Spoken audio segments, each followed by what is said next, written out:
Hello, everybody, and welcome to Be a Better Game Master. My name is Barker. For those of you who don't know me, hi, my name is Barker, and I am part of Absolute Tabletop.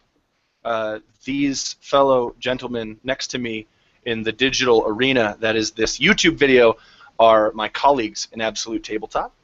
And before we really get started, I just want to throw to these guys to introduce yourselves by name first and last with your middle initial, and say something interesting about yourself that you normally wouldn't tell hundreds and thousands, optimistically, of people.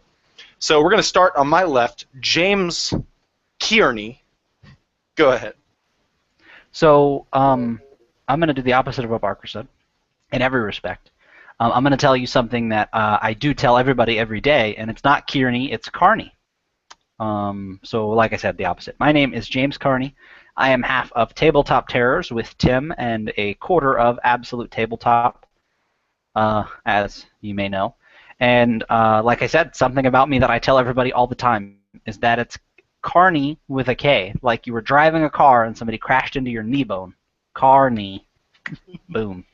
They didn't crash into your car. They went through your car and crashed into your knee bone. Exactly. Just right in the bone. Like that's the only trauma that you suffer. And it hurts because it's shattered. Yep. But you won't forget my last name.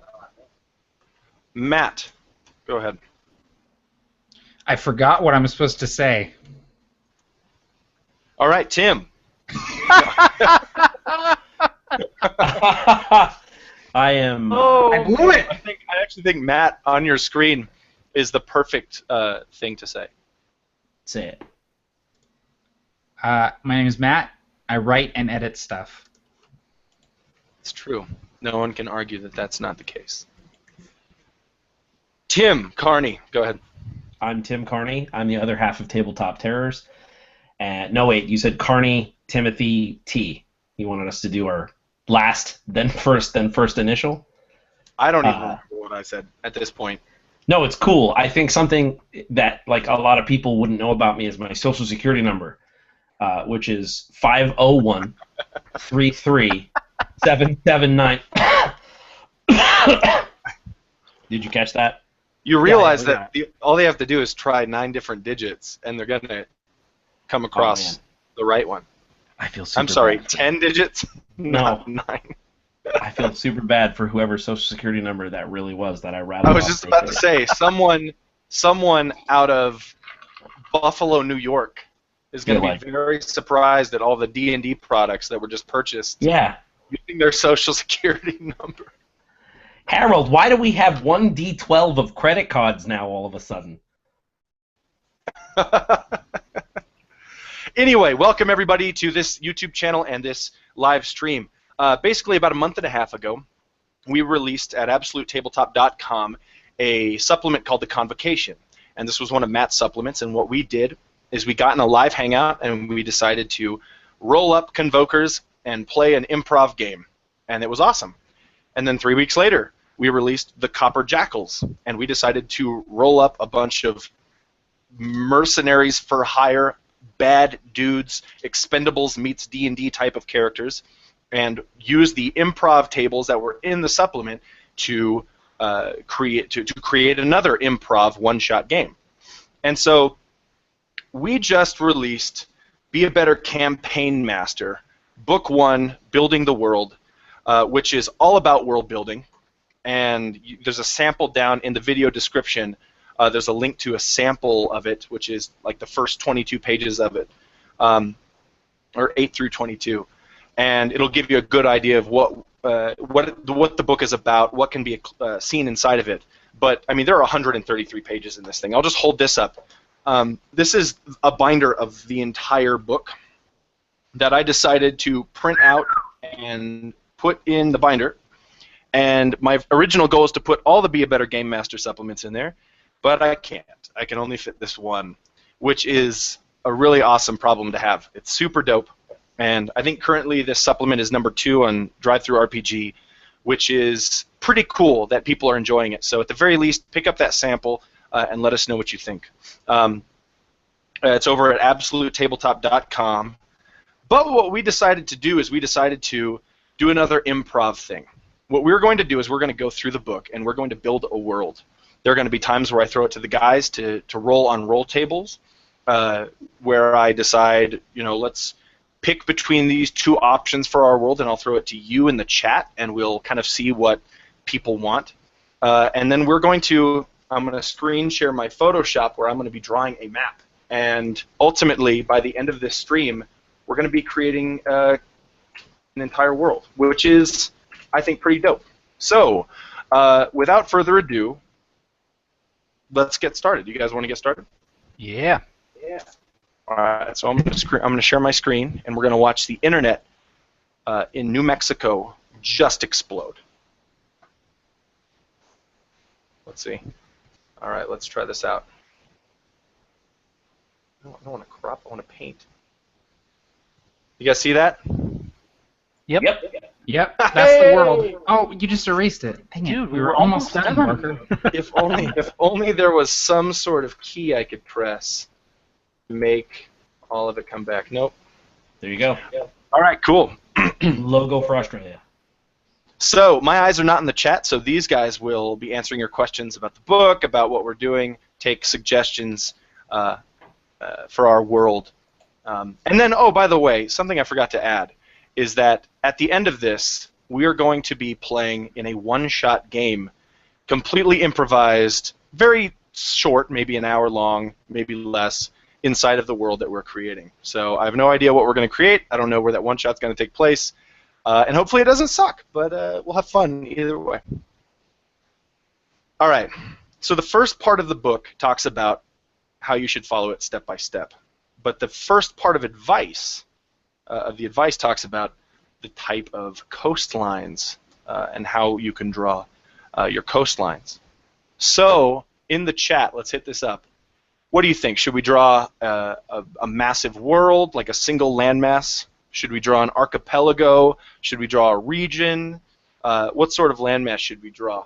And I will be over here. I think that Lewis wants it to just be one big goblin. One big goblin. Well, all he's asking for is he's begging. Goblins, goblins, goblins, goblins. That's every comment he's made so far. Goblins. So he said, Tim, this looks more like a goblins. moose. A world dominated by goblins. We can either. I guess you're throwing it to the chat, but we got one. Oh, I'm echoing pretty bad. Sorry, guys. I'm pulling for you, Louie. I'm going to fix the echoing problem really quick, so I don't. All right, how's that, guys? That's way better. Let's talk in here. Yeah, there we go. Yep, super. It's gone entirely. Awesome, cool. Now I got my headphones on so I can't hear myself, but whatever. Based on the chat, we had one for Archipelago, one for Chain of Islands, one for Pangea with Archipelago. We were seeing a lot about archipelagos. Somebody said, what was it, Caribbean stylings. It looks like a lot of people want us to have some islands. Okay, cool. White said draw Big Willie, and yeah, that got me. And he called it Willy World. Willie World. I want to tell him about how many Willies we found while we were drawing the maps for this campaign setting. I was on Willy Watch. Willies. I was watching Barker make the maps and be like, Barker, that's a Willy. Barker, that's a Willy too. You weren't supposed to tell anybody.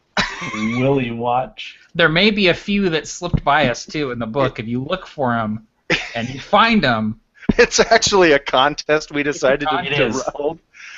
He who finds the most willies. Actually, it's arguable that the entire world is shaped like a willy. It's just really arguable. It's like the Little Mermaid cover. It's just there. We're like, yeah, what?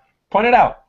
It seems like the most of the people are saying islands, archipelago, things like that. So we should do a chain of islands, I think, Barker. Okay, cool. So I've already kind of started that, and I'm going to be very now I'm nervous about drawing willies.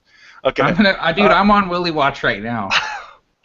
So, as someone who's not really, I've never really drawn a map like this. I've drawn some terrible, sketchy kind of stuff to hand over to real artists. What are you? Tell me what you're doing when you're drawing those coastlines. Are you just kind of scribbling? Or you have any rhyme or reason to this? Is there anything that you suggest? So here's the deal: is I'm super particular about coastlines, and so what I'll do is I'll like take this much. I'll draw one island that I'm happy about. Okay, so this is going to be my island that I'm pleased with, and then none of the other islands are going to be like this. I think that island is pretty cool. The reason is because it kind of looks like fractalized a little bit.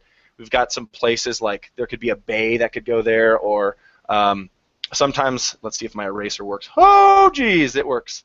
I'll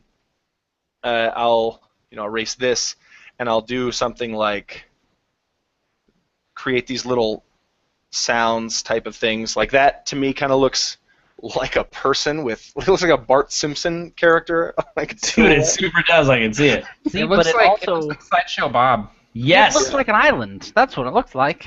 We've got a hand up here who's holding the severed head of Bart Simpson aloft, and there's blood dripping down. Aloft. Now, admittedly, this is all in the book. Yeah, this is how to build a world. Should you make those all a little bigger, just in scale, so that we can put things in them, like say mountains or deserts or something? Well, here's the thing, James. That's a really good point. But when it comes to archipelago, I like to have one big island anyway, and then a bunch of small ones. Kind of like if you're like talking about Hawaii or something, and then we'll do some work on the large island. But what I wanted to point out is that this island is probably the better island that I'm going to draw here, just for the sake of time, if that's okay with you guys. That the island that we'll work on will be, perhaps let's talk about this. Yeah, this will allow me to make a very good point. Don't get stuck here. If you draw that, you can always come back and change the coastlines a little and play with it more, but once you have kind of what you want to go for, that's fine. And you can put a bunch of stuff on it, and later you can change the coastlines a little and firm it up a bit, but there's no reason to worry too much about the island shape now, because you'll know you want to change it later when you find out what's going to be there. So I think this is actually perfect. Yeah, I agree completely. And I feel like, maybe after this hangout I'll come back to it and I'll perfect it and then post it to the Absolute Tabletop group just to show people. But what do you guys think about like having the big island over here and then having the chain kind of swoop down like that from large to small? It's awesome. Yeah. Any other ideas in the chat? Anybody like, oh, that looks like a willy? Go ahead. I was going to say, Jarl DM, Lloyd brought up a really good point, and he said, realistically, your players don't care even a little bit about your coastlines, so don't stress. Yeah, and he's for got sure. a good point. For sure. If your coastlines. Here's the deal: if drawing your coastlines is going to keep you from playing the game, draw them like this. Like exactly. I got really tempted to finish it off and make a willy, but I didn't. Anyway, but yeah, just approximate. Don't be afraid to be like, all right, this is the world here, and this is the world here, and here's a city. We'll get to that stuff later. But yeah, like I said before, if it's keeping you from playing the game, then don't do it. Yeah. All right. So the most critical question I'm going to ask you guys right now, I'm going to direct towards Tim. Oh. Nope. Tim ditched you. Left us. Yeah, I know. That's why I said it. I just wanted him to feel bad. But basically, another thing I want to do near the top here is I just want to take these coastlines near the north side, and I want to pretend that this is going to be kind of like Arctic, right? Mm-hmm. So we're going to zoom in a little bit, and I'm just going to make these a little more jagged.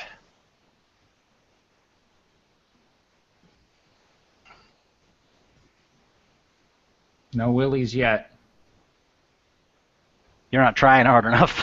No, I'm not. No, I'm failing. I'm failing the people. I mean, okay. conceivably those could all be willies, but that's what I mean. I'm like, oh. Mm-hmm. Here's the thing: if I was doing when I did localization and QA for games at Microsoft, I had to look for things like willies, man, and those would not constitute willies in my eyes. No, man. So you're like, no, like official standards of willies, not like official willy standards. There are no willies currently on this map. If we're talking about the Webster definition, then I'm doing it right.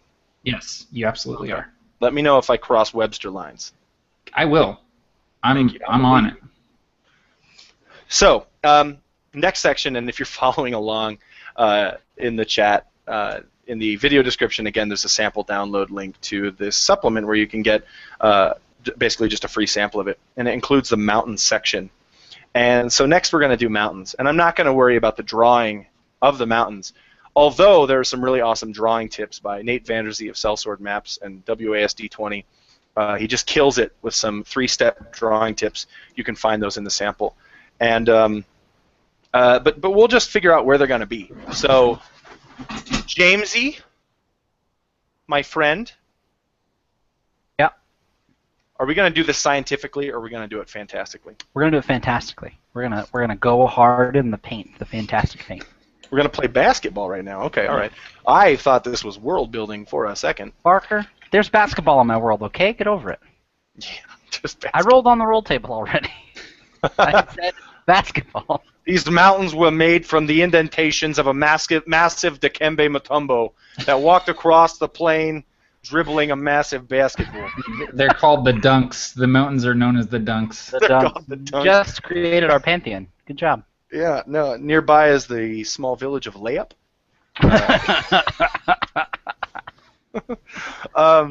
So tell me a story about these mountains, unless you want to roll on the table. Yeah, you should roll on the table, James. I was Dude, gonna say, super. Yeah. So, by roll on the table, you mean roll on the whole mountain features table? Hell yeah, the whole mountain features table. Yeah, Was that I a know, I shill? Were you like, by roll on the table, did you mean this large and extended mountain features You table? mean roll two d10s and figure out what we have? All right. So 35. So of the 100 options, trademark TM. All rights reserved.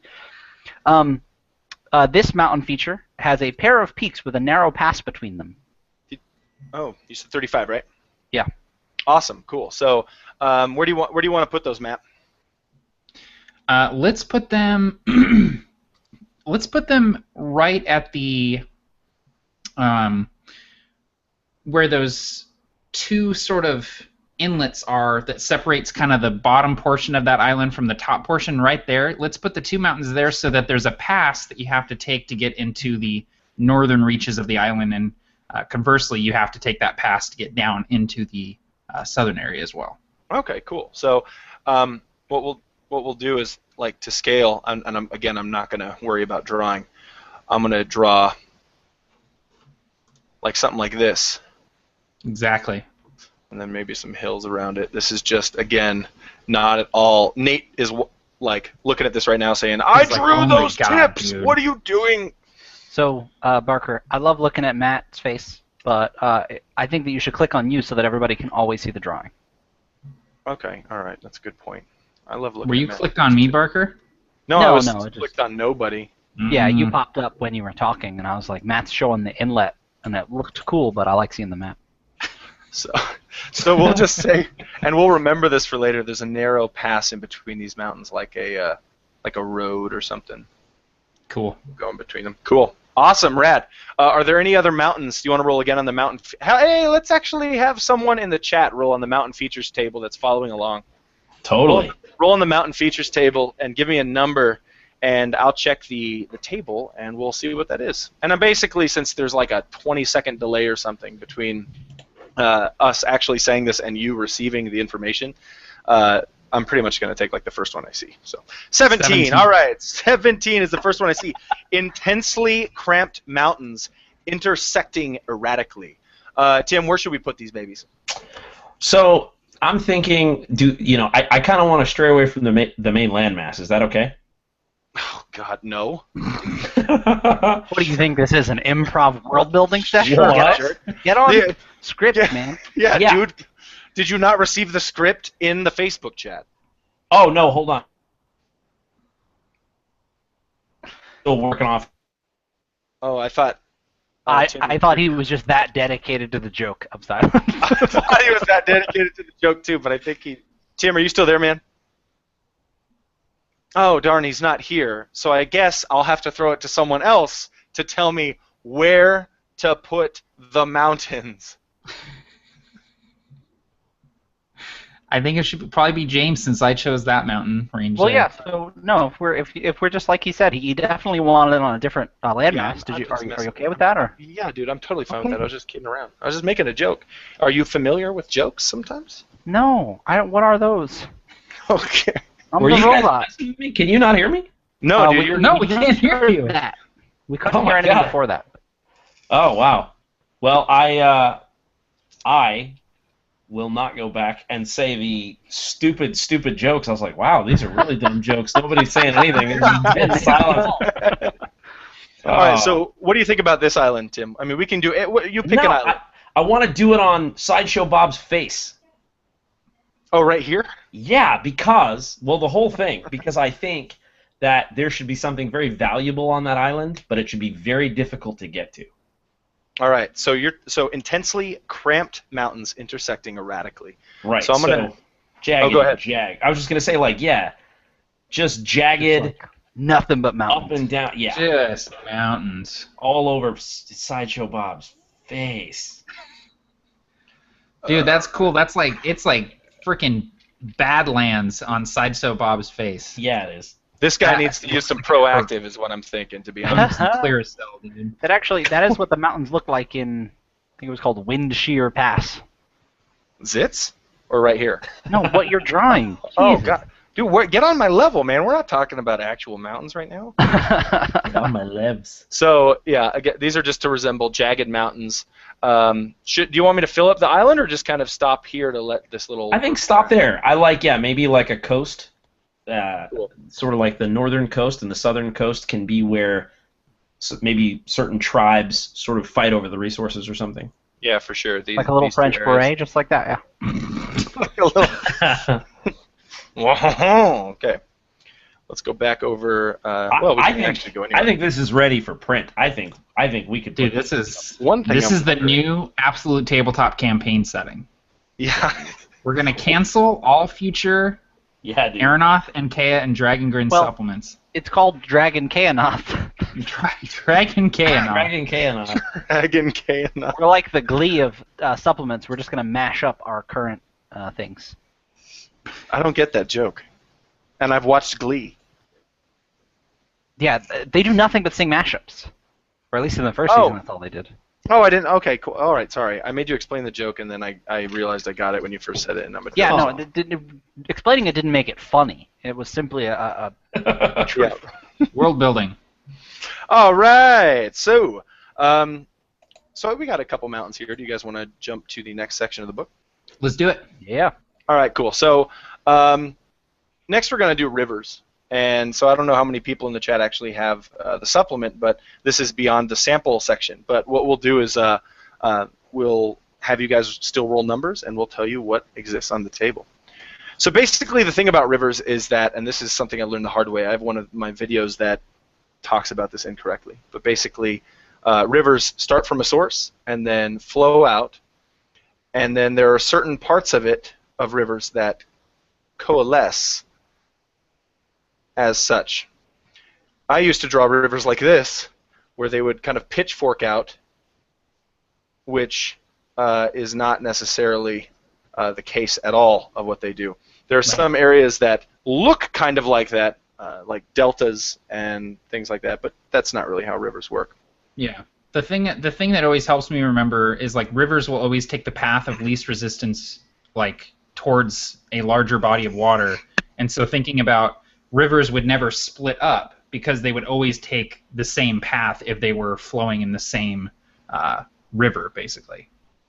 Yeah, for sure.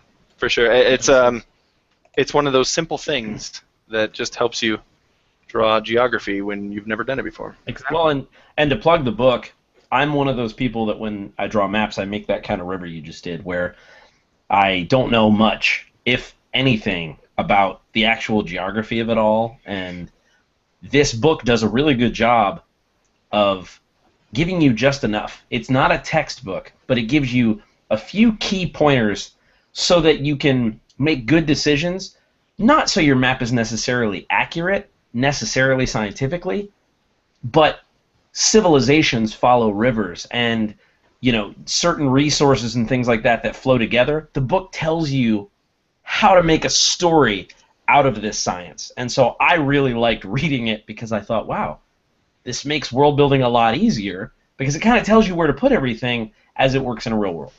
Yeah. One of my favorite parts, I think personally, is the tectonic bit about mountains. We talked just a little bit about tectonic plates, and it was important to not be a science book, but just to brush on that briefly, we have a plate here and a plate there, and I roll a D4 here, and I get the number 4 here, which let's just say that represents north, and this let's say that gets east. If this plate is crashing into this one and this one's going up, we're going to get mountains here and mountains here. And it's just kind of an interesting way to give a realistic feel to your world. There are boxes in there that help you with that, and also boxes that talk about fantasy ways to make things, like make your rivers or mountains a little more fantastical. So, who's next? Is it, I think, Matt? Oh, Matt, go ahead and pick one of those in the rivers section. Actually, pick one of the things in the fantasy breakout box called Tears of the Almighty. One of those things that could be cool for a river. Okay. I'm going to pick the third bullet in the Tears of the Almighty breakout box here. A powerful wizard, in order to run the water mills of his industry at faster speeds, has called upon the elemental arts to create a rushing river in his territory. Emerging from a doorway into the elemental plane of water, it begins at his tower in the north and runs all the way to the southern sea. Awesome. So usually in the step-by-step nature of this book, we would draw the rivers, and then we draw the lakes, and then we draw, and so on and so on. But here, this thing that Matt just read requires that we draw a tower, right, in the north? Yeah. Where should that go, Tim? I'm liking something interesting on the furthest north. Like in this? Like the very top furthest north, yeah, somewhere in there. I right like that it could even be a landmark, that sailors know that they've reached maybe the known boundaries of their kind of region if you see this tower in the distance. So Northwatch. Northwatch. You want to call it Northwatch? Well, I think the wizard probably be upset that it's not a wizardy name, but I think everyone else calls it Northwatch. Well, yeah, because it's Northwatch. It's not a wizardy name. It's not a wizard. He's like, I can't call my tower Northwatch. Do you know the crap I'm gonna get at the club? Like, I gotta put a name of a guy in there or something. So here, we'll put a couple apostrophes in that for the wizard. Northwatch. Yep, there it is. Perfect. I And like then the that. river, it says the river flows out from the north to the... So I imagine the river probably empties into that little bay there. Right here? Yeah. Okay, cool. So we'll say that, this portal thing that he has is here. And we'll say that, and rivers sort of move in a snaky-like fashion. Meander. They meander. And maybe we'll have some glacial milk coming across here, right? These rivers. I like it. What do you guys think? Yeah, that's man. perfect. Looks good. Super cool. So, and that sets up lots of cool sort of adventure hooks, too, where it's like, who is this wizard? Like, he's got this doorway to the elemental plane of water just hanging open, like in his house, just like door wide open. And water is just constantly coming out of it. He's basically creating this artificial river in the north.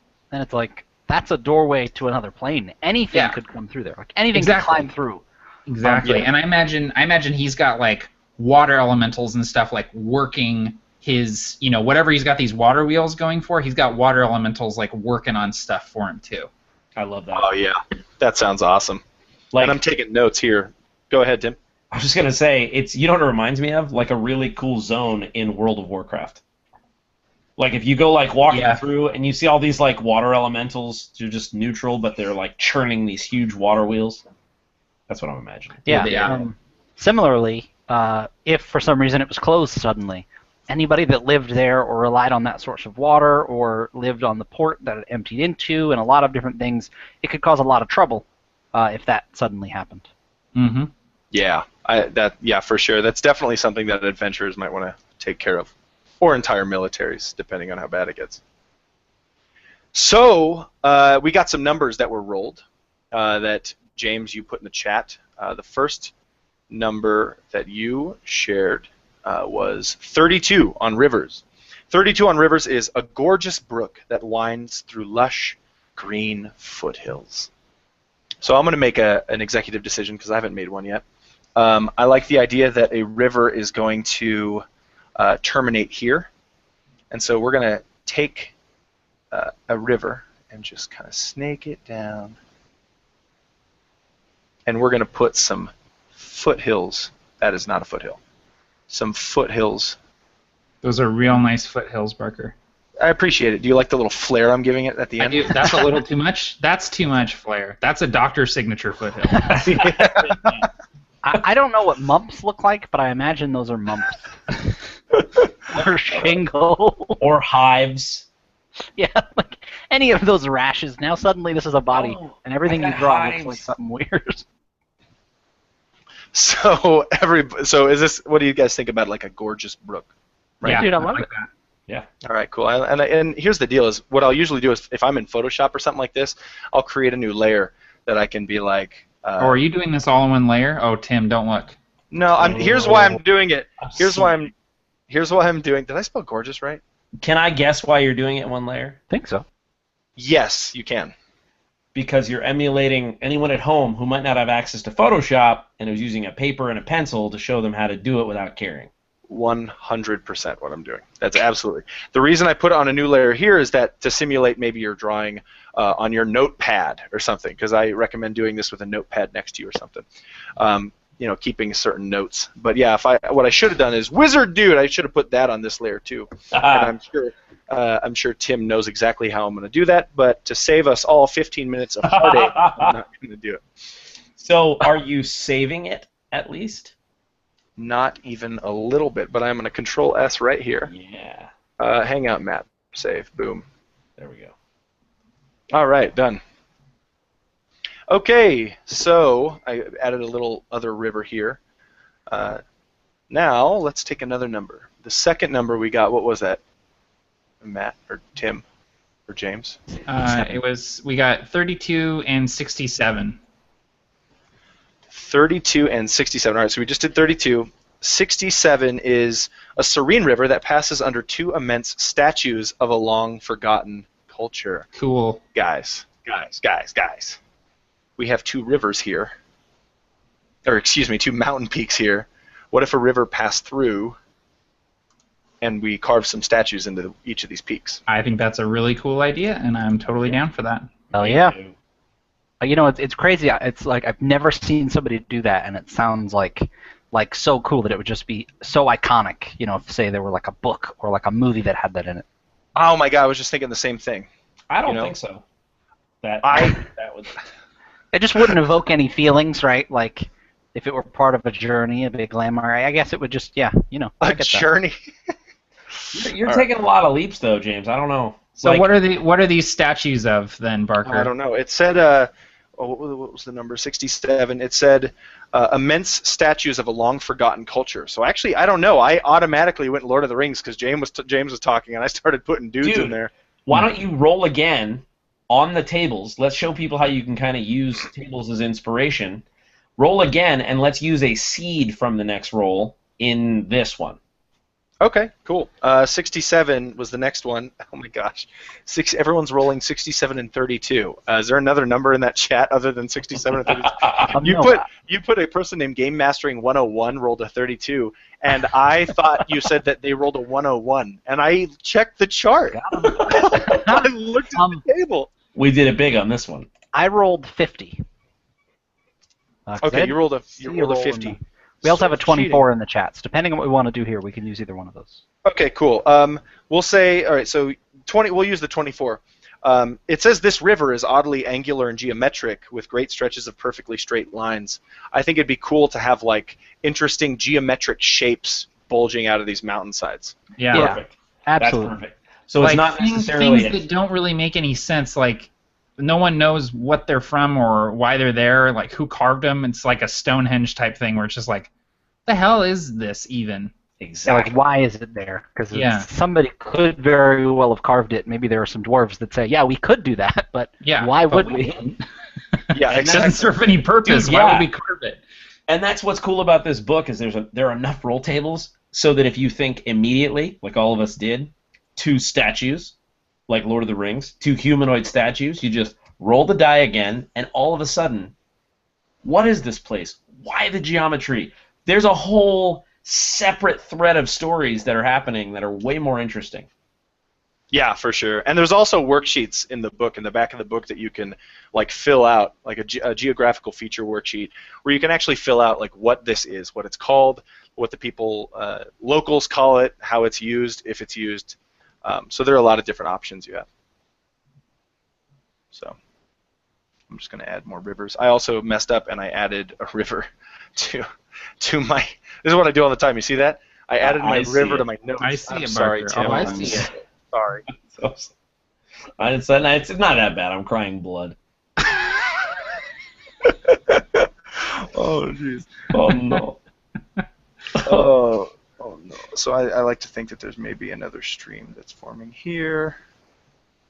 Someone in the chat asked Matt if your glasses really work. Can I ask back? Are you suggesting that he wore them just to be stylish? Yeah, Yeah, these dude. dude, I'm going full on. These are glasses that don't actually work. I'm wearing them just so I look cool. And He it's also, just today, his typewriter came in the mail Yep. from an antique shop. And I went to a locally sourced coffee shop and I wrote my manifesto on the typewriter. While drinking, like one-of-a-kind beans from Brazil. And while I was and by writing my manifesto, I mean that I waited for someone to come up and ask me what I was writing, so I could talk to them about it. No, yes, they actually work. They're real glasses. I get migraines. He does. He's blind. He was in the. He was writing his manifesto, which is really just roll tables for the upcoming adventures, Sewers Under Sandwall. Oh, that's exactly what's up. My manifesto is fighting an octopus man. And people are like, it's an analogy for life, and I'm like, yes, that's exactly what it is. Oh. All right, let's make some lakes. What do you guys think? Yeah. I think it's your turn, Barker. Have you done any yourself? I'd like you to have some lake action. Lake Barker. We'll have some lake action. All right, cool. We'll make Lake Barker. What I want to do is I actually want to take this area, and I actually did this in the book. I want to erase this river right here. Right. And I want to put, actually I'll erase a little bit more of it. Lake Winnica Barker? Yes. There's a camp there for wizard kids. I want to put a lake right here for these rivers to kind of flow into. And that could be drawn a little bit better, but I don't know. That's fine. Now I will roll on this table to see what we get. Which is kind of cheating, but I'm going to do it anyway because there are plenty of things on this. I want to put this in whatever you want to do, man. There's no such thing as cheating. It's use every tool available to get the result you need. Oh man, James has got those MLG 360 no scope glasses on. Yeah, man. He's like, all right, are you guys ready to play Counter-Strike? Yeah, let's do this. Dude, I haven't played Counter-Strike since I was 9, James. So this actually says the sewers of a nearby city empty into this lake. Now, cities and settlements don't actually come later. Oh, by the way, I rolled a 31. I'm not sure if I said that. Cities actually come later, but for now we can start thinking about it. And I really like the idea of a city being around this area anyway. Maybe it could be like marshlands or wetlands. And it would be cool to we'll put a city. I'll just draw a star or something for a city. It'll go like right here, and then this will be like a polluted lake. And maybe Sounds good to me.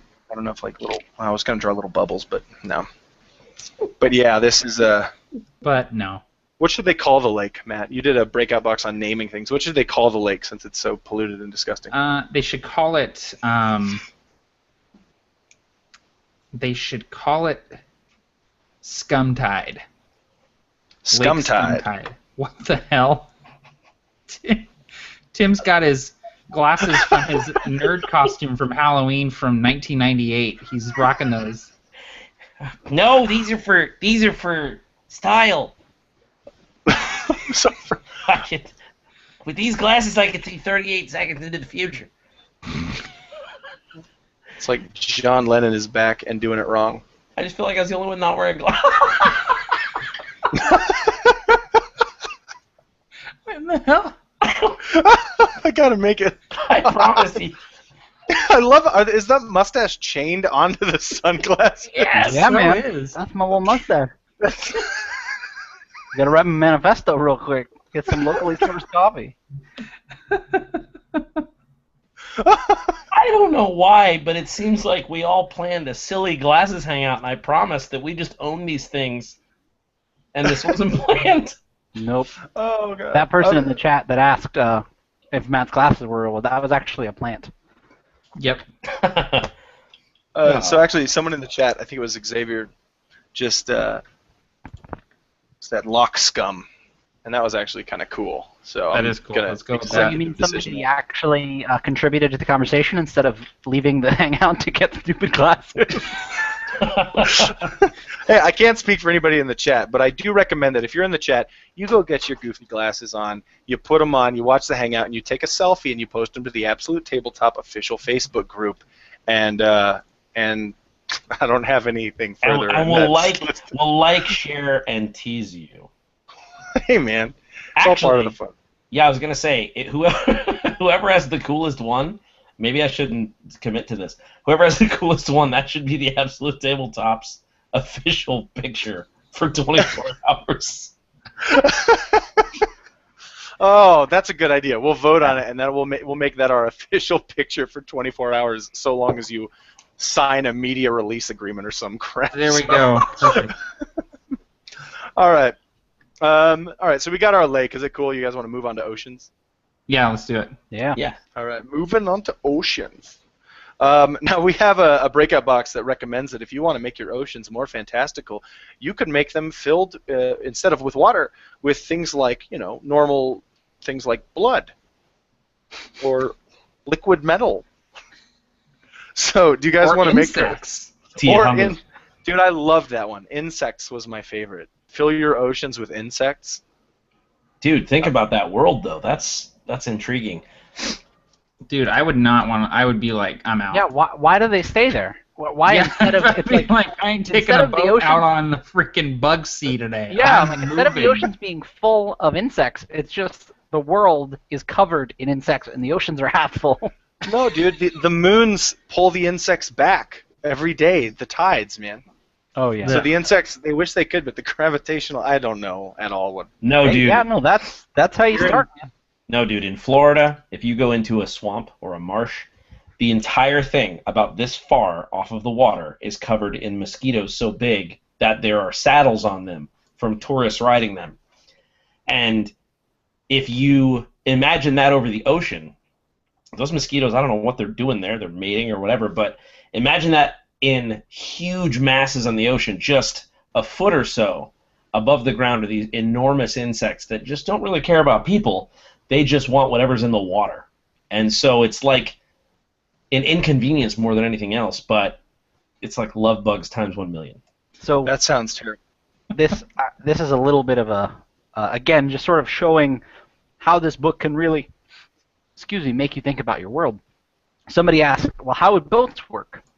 Well, that's a really good question because I have no idea, but that's the important part, is you can either try and figure out a way that boats work, because maybe they work just the way the rest work. It depends on how the insects are.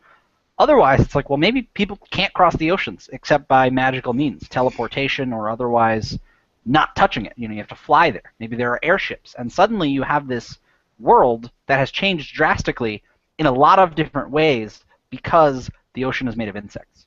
Yeah. That's one of the things I love about this book. And I made a joke about the saddles, but what if the larger bugs were used to essentially ride across the ocean? So it wasn't boats. Yeah. It's these enormous insects, and there are different people who basically will ferry you across the oceans on these huge insects. Oh, dude, that'd be awesome and disgusting simultaneously. Also, maybe there's still water in there, so the boats work, but you're constantly having to take your oar and shove a massive beetle away from the boat so you can move past it. You know. Exactly. Yeah, absolutely. So what's going to be in your ocean, Bark Nasty? Well, I picked the lake, so let's take it from the chat. Start rolling some numbers, and James, you start recording those numbers in the chat that we've got going, and that way I can see a bunch of numbers and not have to go back and keep asking. But For sure. actually, one of my favorite things is in that ocean's breakout box is imagine an ocean that's filled with nothing. That's my favorite thing. The sea is an empty, dry bowl of harsh winds and swirling dust. I felt like something like a drained ocean or something like a Mongolian steppe would be really, really cool for an ocean. Yeah. That's like... we are already getting glasses pictures, by the way. Good. Dark Sun, the campaign setting Dark Sun, all the seas have dried up, and so it's literally like you can walk along the bottom of the ocean, and it's just like desolate, just like salt pillars and stuff. It's awesome. Oh, that's rad. That is awesome. All right, first number I see is 16. 16, subaquatic steam vents boil the water around them, creating a bubbling, rolling sea. That's awesome. So we've been super cool. We've been focusing on this island, so I just want to let you guys know, if you want to jump around to a different island, you feel free, you can. But what sea should be bubbling and rolling? Matt? Let's say the western sea off to the west of this island. All right, cool. So I'm not really good at drawing bubbles, but I can draw some waves.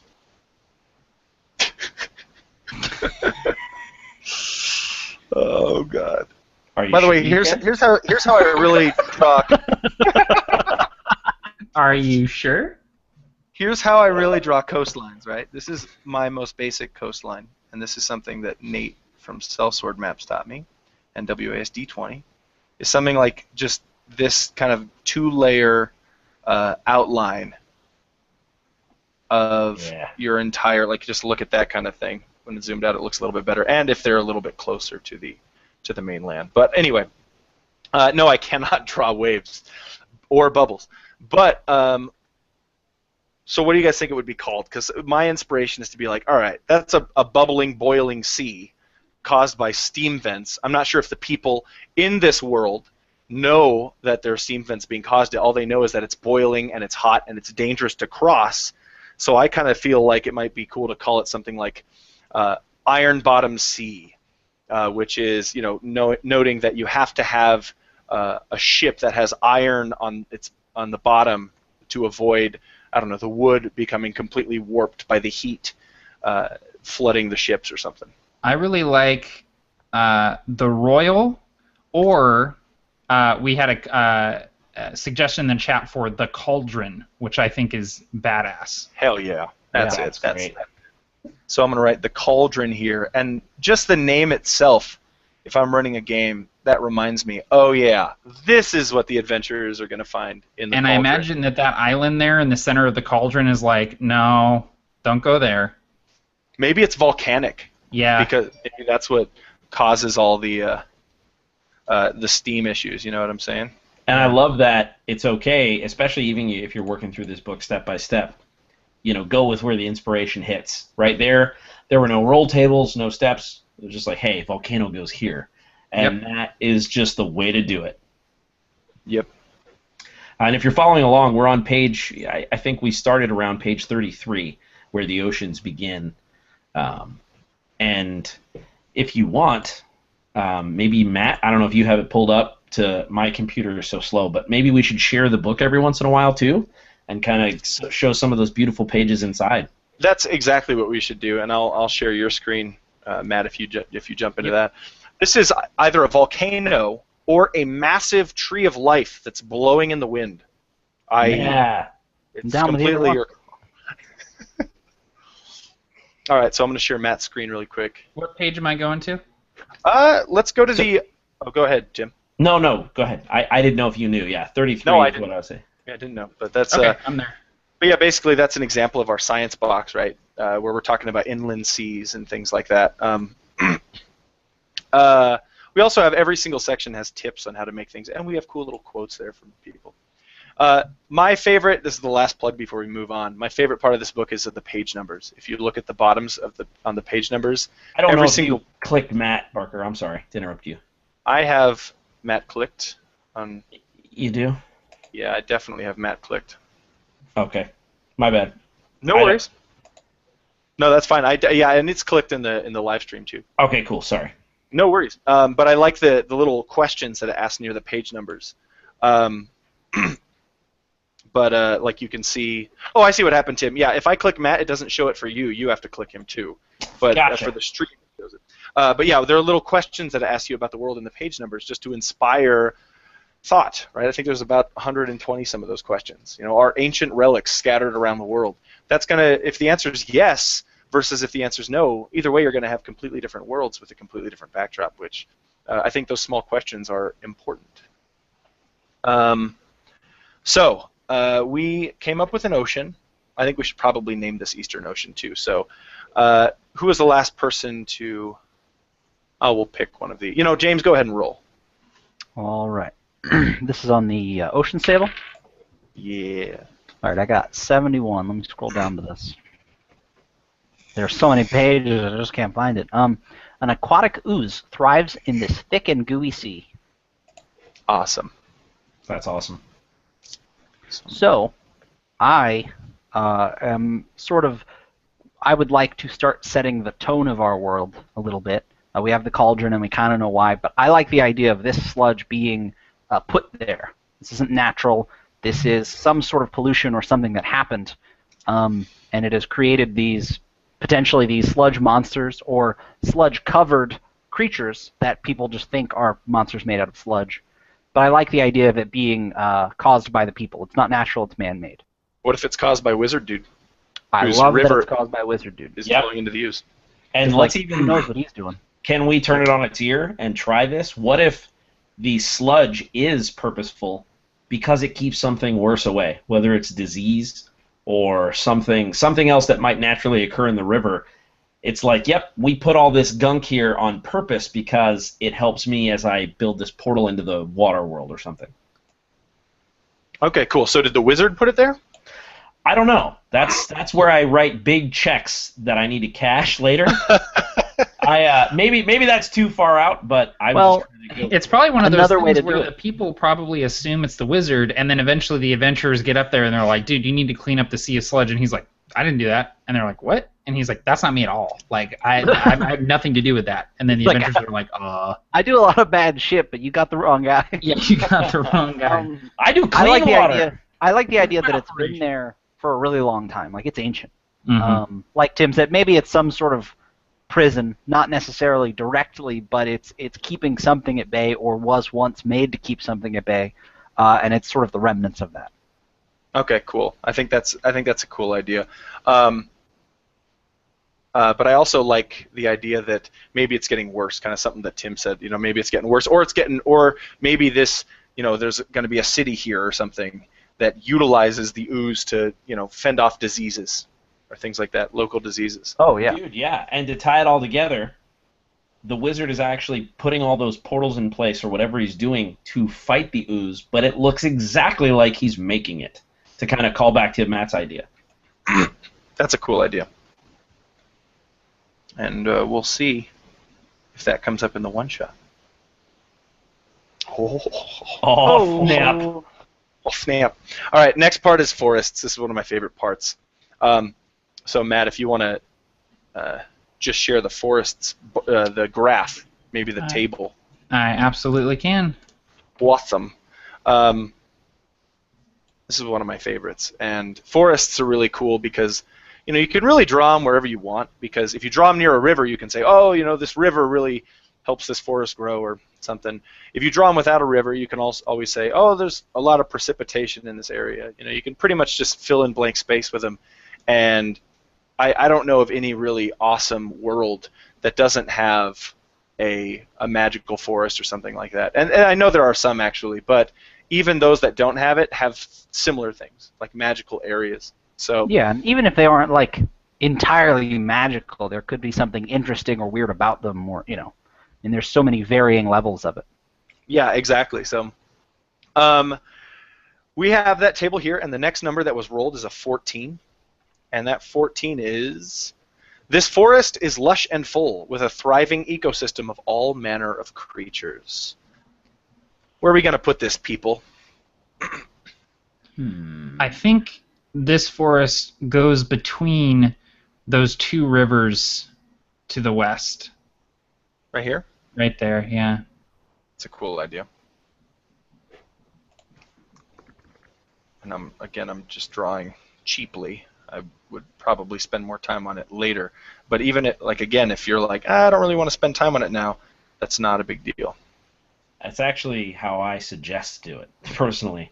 Right now we're building a really good skeleton, and so I don't feel as bad erasing stuff that I didn't spend a bunch of time on if I change my mind. Yeah, and that's the thing. For me, I would rather, when I get to the end and see a cool adventuring location, think, oh, instead of this forest, I want to put this crazy fortress here.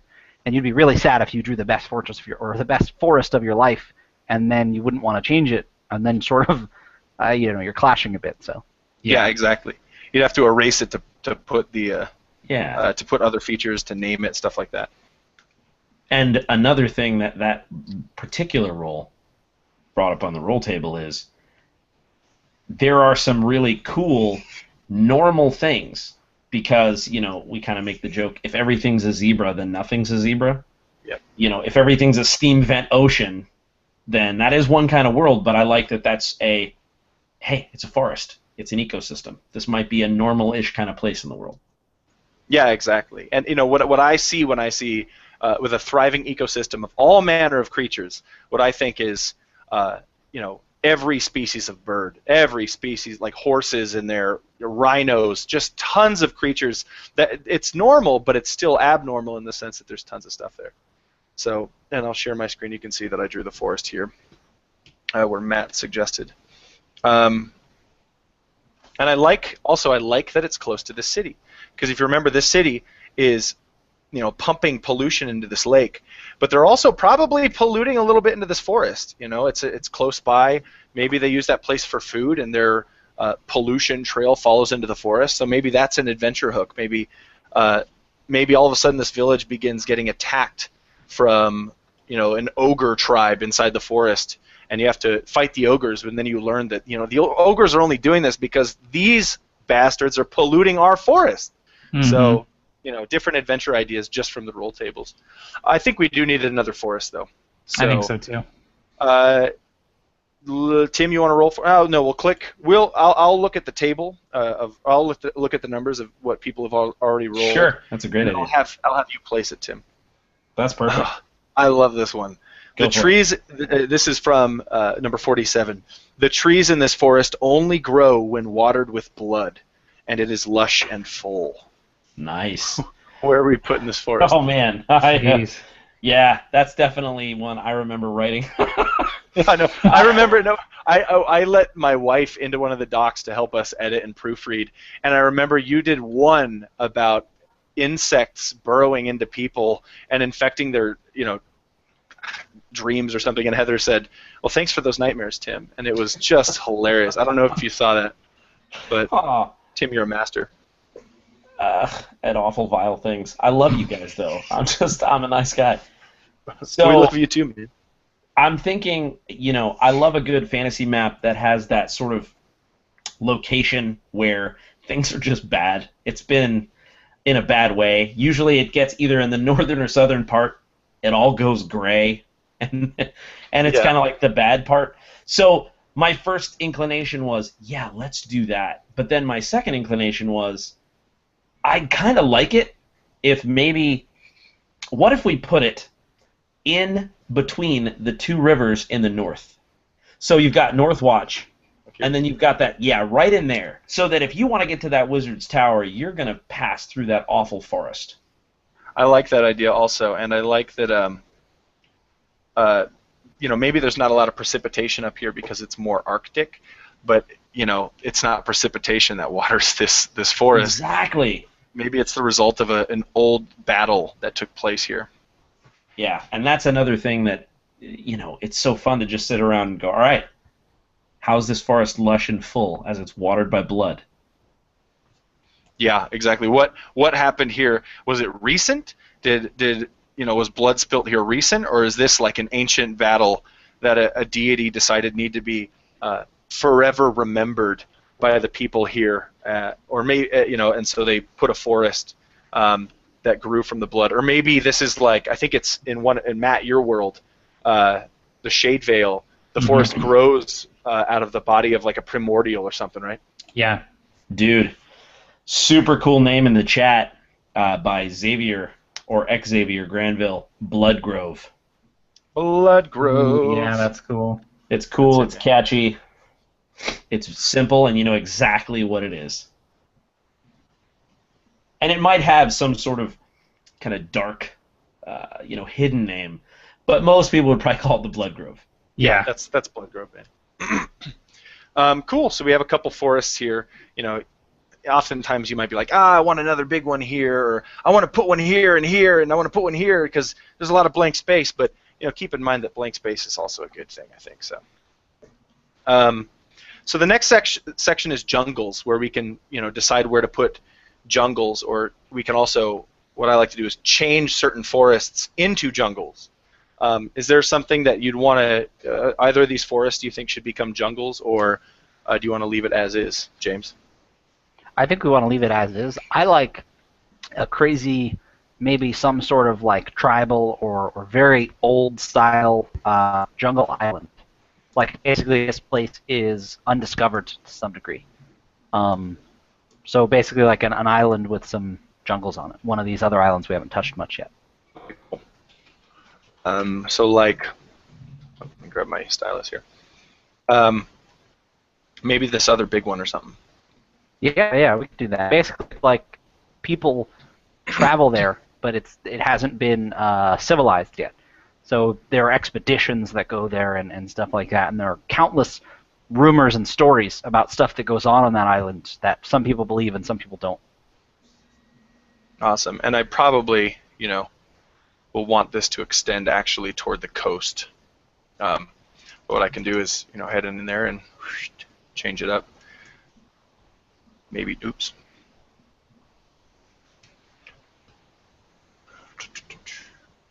You want to roll on the jungles table for me, or pick a number, Matt, that's already been rolled, and let me know what jungle this is, like what kind of jungle we're talking about. Yeah, I'm gonna roll. I haven't got to roll yet. I'm gonna do that. Oh, you haven't rolled yet. I got my 2d10s out, man. So I'm gonna roll it here. All right, cool. Okay. So I got 36. Let's see what that is. This jungle is full of large, half-plant creatures whose regenerative capabilities make them ideal war beasts. So that's really cool. I like the idea that this jungle has these creatures in it, and I like the idea more that people go over there to basically like harvest these creatures, these half-plant creatures, so that they can use them in their armies.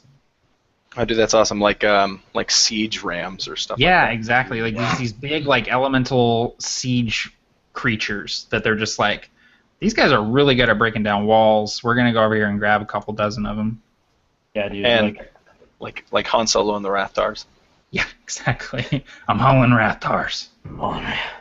And it reminds me a lot of like war elephants, like the Yeah. Persians, Alexander the Great. I mean, those were tide changers. Mhm. Those were war winners. So anyone who could figure out how to get those back and forth. I was going to say, I think another thing is, while specifically the roll table says they're ideal war beasts, I feel like this island, that's the weird thing about it, is it's not civilized because it seems like the plants are always growing. And, of course, some stuff, rumors and stories come back of the plants being alive, but most people don't believe it. And then somebody, maybe some warlord does finally find a way to get the Rathtars back to the mainland, and that's when they become these siege beasts. But I could see them, being all kinds of different ones. Like, that's kind of what's going on there, is a lot of the things and creatures and stuff. There are all these regenerating half-plant things. Yeah, I like that. Maybe they're like, what are they, like Ents? You say half plants, so what are they? Let's maybe put it to the chat. What do you guys think they should? So the thing I picture is there's a magic card called Timbermare. I'm gonna show you a picture of it because this is exactly what I picture when you say half plant creatures. Show me it. It's really cool. It's one of my wife's favorite magic cards, actually. Okay, I found a picture. Yeah. So it's like a horse. Gosh. It's made out of like Sick. wood and plants. So I imagine that the creatures resemble animals. Like maybe they even look like elephants or something that we're used to, but they're made out of plants and bark and stuff like that. I love that. Yeah, I And so like the it's got idea like of- it's got like thorns on its tail and stuff. It's dope. Yeah, I like the love idea that. of basically a lot of different things being made out of plants. Not necessarily there's this one creature, but yeah, like a ton of stuff like that. And Yeah. some people are like, oh, the jungle is alive, and people are like, what the hell are you talking about? It's a jungle. Like, go chop it down. Yeah. Yeah, for What do you? sure. What should we call them? Something steeds, like thicket steeds or Yeah. That sounds good to me. thicket steeds. And I'll just put a note here. I love the word thicket actually in my homebrew world, which I build using this supplement, and I build it a lot better than this one. There's actually a location called the thicket, so That's awesome. I'll actually put that there. Darkest of the Hillside Thickets is one of the coolest band names ever. And it is Also, they have an album that's Cthulhu based. Like everything is based on Cthulhu lore, and it's Darkest of the really Hillside good. Thickets. Wicked. Now, nowhere in any of our comments did we say they were a good band, so just remember that. Interesting is the word I'd use. Novel, it's another good one. But If you like cool, Cthulhu, cool you name. might like Darkest of the Hillside Thickets. Let it be known that we do not recommend the band, but you should check them out anyway. All right, so next is deserts, right, guys? Let me see. I think so. Gotta make a dessert joke. Gotta make a dessert joke. So one No, of my Swamps favorite. is next. Oh, swamps! Did I skip it over? Oops, my bad. What? Are you sure? No, it's not. Deserts is next. Shut up. Okay. Well, I thought. Shut up. I skipped ahead too much in my PDF. That's what I thought. I thought for sure you were just giving Tim a hard time about the dessert joke thing. You're like, nah, sorry. The next thing is next. Swamps are next, so no dessert jokes. Roll on. Okay, so one of my favorite parts of the book is, and I've said this a lot, I just love every part of this book, but there's a science breakout box about how deserts can form behind mountains that block ocean air. So, like, let's say, hypothetically, if there were, a mountain range here, and the moist ocean air traveled this way, right, then these mountains would, trap that moist ocean air. So there'd be a very kind of green area here, but then a desert here instead of the lake and stuff. So that doesn't really, we don't have many of the mountains along our coastline, so that doesn't really work here, but that's one of my favorite things to do is to look at my entire map, pretend that there's, an ocean, a wet ocean breeze moving from one direction of the, to the other side of the map, and then decide where the deserts are based on that. But since we don't have that, let's jump into one of the numbers that people have rolled. The next one I see is a 47. We're a little bit behind there. And then Jaren rolled a 28. So we'll start with 47. A large magical creature floats slowly across this desert, feeding on sand and expelling a gorgeous glass-like material. Rad. Yup. All right. Where are we going to put this desert, guys? I'm thinking here's a good spot, or this large open area. We'll say, like, hypothetically, if the ocean winds blew this way, then it would go here. Or maybe this creature is not only feeding on the sand, but expelling the glass-like material, pooping it out. Maybe this creature is creating the desert. Yeah, I love it. Oh. I like it being there. Yeah, you guys like that? Yeah. I like it. Yeah, it's perfect. I suck at drawing deserts. I don't suck at it, but it takes me way too long, so I'm going to draw. We're going to fast forward the live stream. desert. Can I show another magic card that is what I think this creature looks like? Yeah, dude. Because I feel like there's a magic card for that. It's called the glass pooper. If there's not a magic card for that, Matt usually can find a gift for it. It goes both ways. Usually. Oh my gosh. Is that thing vomiting light? It's so, yeah, this is a card from the Mirrodin block that eats constructs. And so it is basically, it's got this, it just sucks up metal and stuff and eats constructs. And I imagine this is what it kind of looks like. And it's like, it uses its power to just like create this glassy substance. That's amazing. But it's kind of like this amorphous, almost like Lovecraftian looking thing. Just huge, but docile. Like you can walk underneath it and it won't do anything to you. It's just, it's completely, uncaring of any of the plights of our world. I love that. That's awesome. And can we make... Oh, go ahead. Oh, no, you go ahead, Tim. I was going to say, can we make it so that as it's doing that, and, Matt, as you're showing that picture and you see, this thing's eating this sand, I love the idea that if you're a traveler who is unaware, as it's expelling this glass, it's not in thick shards. It's a very beautiful thing to behold. It's this almost like raining like seeds out of these like tubes on its back, so that it looks like a crystalline snow, something very beautiful. And only when it starts to slowly kind of like get under your skin, like a tiny piece of glass does, do you realize that it's not something beautiful. It's something very dangerous. That's awesome. That's really cool. I think that's, and I wish I could draw that creature, but I actually put it over here, and the reason why is because Xavier is killing it in the chat, and he said he'd put it on the other side of this jungle separated by mountains. Yeah, that's smart. And now we can actually do that coastal air idea, right? Blowing across. These mountains are trapping the moisture here, creating this jungle, creating a desert here. Because there are deserts in the most tropical areas oftentimes. So yeah, that's a really cool idea, Xavier. Next is swamps. Let's create some swamps, and immediately jumping in, Jaren rolled a 28. This swamp is the resting place of a recently slain army, and their ghosts haunt its mire. Oh yeah. Oh diggity. Oh dang. So Barker, you had mentioned that you wanted that city by Loch Scum to be kind of in a swamp. Do you still want to do that? Yeah, I kind of do that. What do you guys think? Yeah, I think you should. Yeah, dude. I see it being right over there. Like, that is just so much conflict. Loch Scum. I honestly, I think this city right here, I think this is where our little adventure is taking place right here. Well, we're going to let the people decide that. We're going to let the people decide. We're going to get eaten by that sand monster. That's what's going to happen. Oh, hell.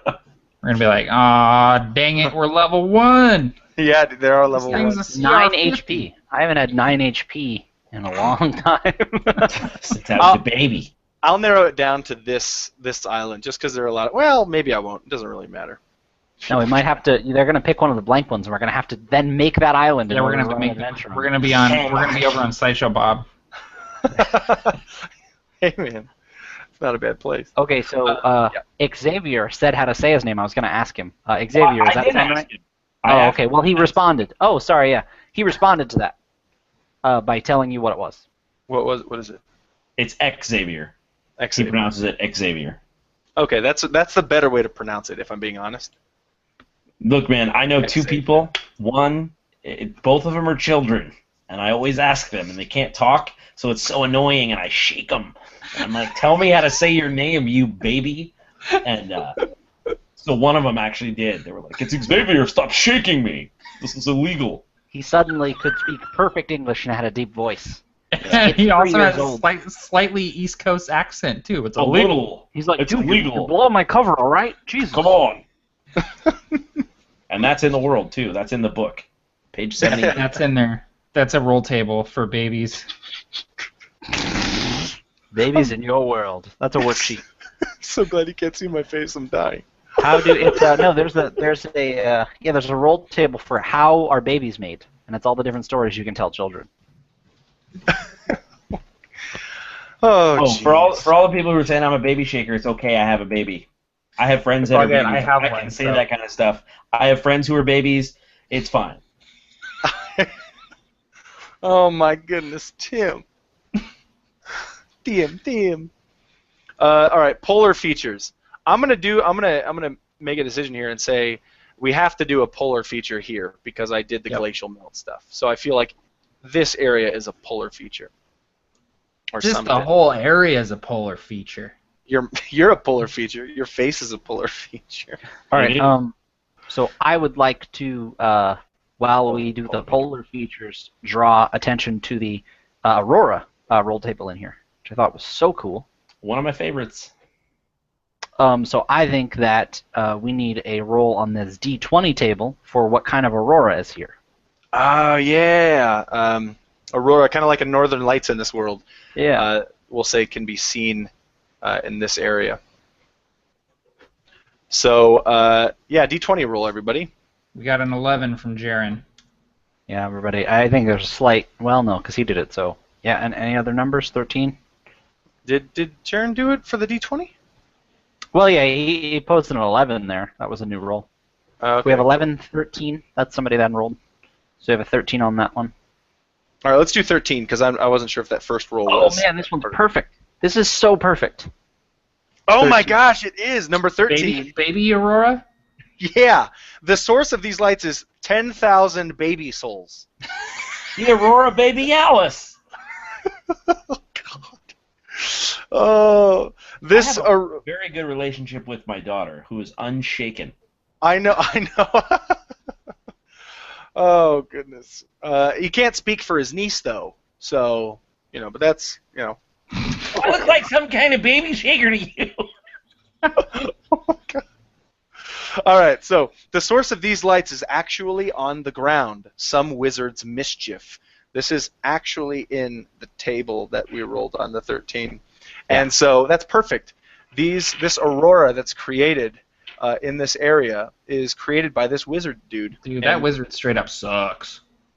Yeah, that wizard, he's just causing a lot of havoc, man. He is. He don't even know. Now, Jaren, what did Jaren roll? 10. A 10. We'll use 11. his roll on the polar 11. features. 11. Okay, 11. Let's use his roll on the polar features. Matt, what is that? You want to pull that up on your screen? I sure can. Oh, there we go. Here he goes. Hang on, I'm getting there. I'm in mountain towns right now. I'm too far. I went too far. Come back, Matt. You went subatomic. Dude. Where is it? Page 61. 61. Okay, I'm there. No, I could have read it by now. No, I'm here. 11. It's an 11. Roll me 11. Tell me. An ancient temple is buried in the ice of this region. So where are we going to put that sucker? Do we want it to be in here, underneath the wizard's tower? Maybe he put it there for that reason, or have we done too much here? No, it's too much. We got to have stuff on the left, man. I like it being. We could do the southernmost tiny island. Is basically a glacier, and inside there's a temple. Okay, I'm cool with that. Like that's just straight glacier, except there's a temple in there. Straight glacier. Just say glacier. Glacier. Straight glacier, bro. Straight glacier. Straight glacier. Dude, you went straight glacier on that island? You are crazy. I'm gonna grind the gnar over down in the straight glacier. Dude. I got pitted. I just got super pitted. Sick glacier footy. Temple. All right, temple, and that's an ancient temple. So I should probably be like, "Yo, bro, that ain't no ordinary temple. That's an ancient, and it's one word, ancient temple." Ancient temple. Yeah. Oh my gosh. All right. Now it's time for cities and settlements. Basically, what do you guys think? Where should we put about cities and settlements? Yeah, cities and settlements. What do you think? I think we should do those 2 settlements that we have there. Yeah, we need some. We can do some resources for those guys. Yeah, do some just find out what these cities deals are. Okay, cool. So we need a D100 roll, a couple of those. What, yeah, a couple D100 rolls. Matt, you've rolled so little, I think, or maybe Tim's rolled the least. Yeah, I don't know. I can roll. Tim, give us a D100. I could eat. Like an 8? Yeah, I could eat. I mean, if you guys are rolling, I mean, where do you want to roll at? Not Chili's again. Not Chili's? Not Chili's again. We roll at Chili's every time. So Tim, you get a roll, and then we have a 55 and a 78 over there. Oh, sweet. I just rolled a 100. Okay, wow. I hope we were smart when we made this book and made 100 something cool and special. We made it fabrics and textiles. Oh, come on. Tim, you got the lamest one, dude. And you guys made me roll on, like, the school table. You're like, Basically, all right. yep. This is the most normal table. I could have gotten shrimp or cotton. And you guys are like, yes, and a magic wizard raised these mountains from the ground with his spit. And I'm like, yeah, but And Tim rolls incense. crawfish. Well, Tim, Actually, that's... Oh, go ahead. No, I was just gonna say I think it works perfectly. Like, what if they harvest the goo to I don't know, use in their creation of the fabrics? Ew, Actually- goo fabric? I'm not wearing that. Yes, you are. Yeah, you are. Look at that secret. shirt. You're You already don't even wearing know. it, man. You're This is wearing tar wool fabric? Ah, dang it. Well, Your Tim, I think glasses are made out of I think it's very poignant because you're the one that, like you said, I mean, you have to have normal stuff in your world in order for everything to make sense. So if Yeah. if the You export of do every as I city is say. arcane magic, Not as I do, James. I give advice. I don't take advice. Certainly not my own. all right. So that How one. about we do this? How about we roll 3 times and decide where they go? Well, no, I like the fabrics and textiles. No, I think fabrics and textiles. And joking aside, I actually think. Let me say this: having these tables in the book on page 66 is a really good resource because, joking aside, this stuff isn't the fun stuff, but it's important stuff. Mm-hmm.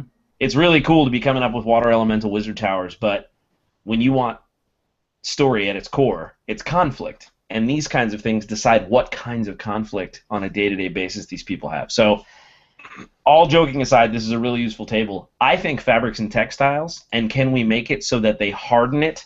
They make a specific kind of armor by refining the goo and hardening it. But Sure. there are some downsides to it. Like if they, I don't know, somehow if they do it wrong or if it's done too quickly, you go crazy or something. and Yep.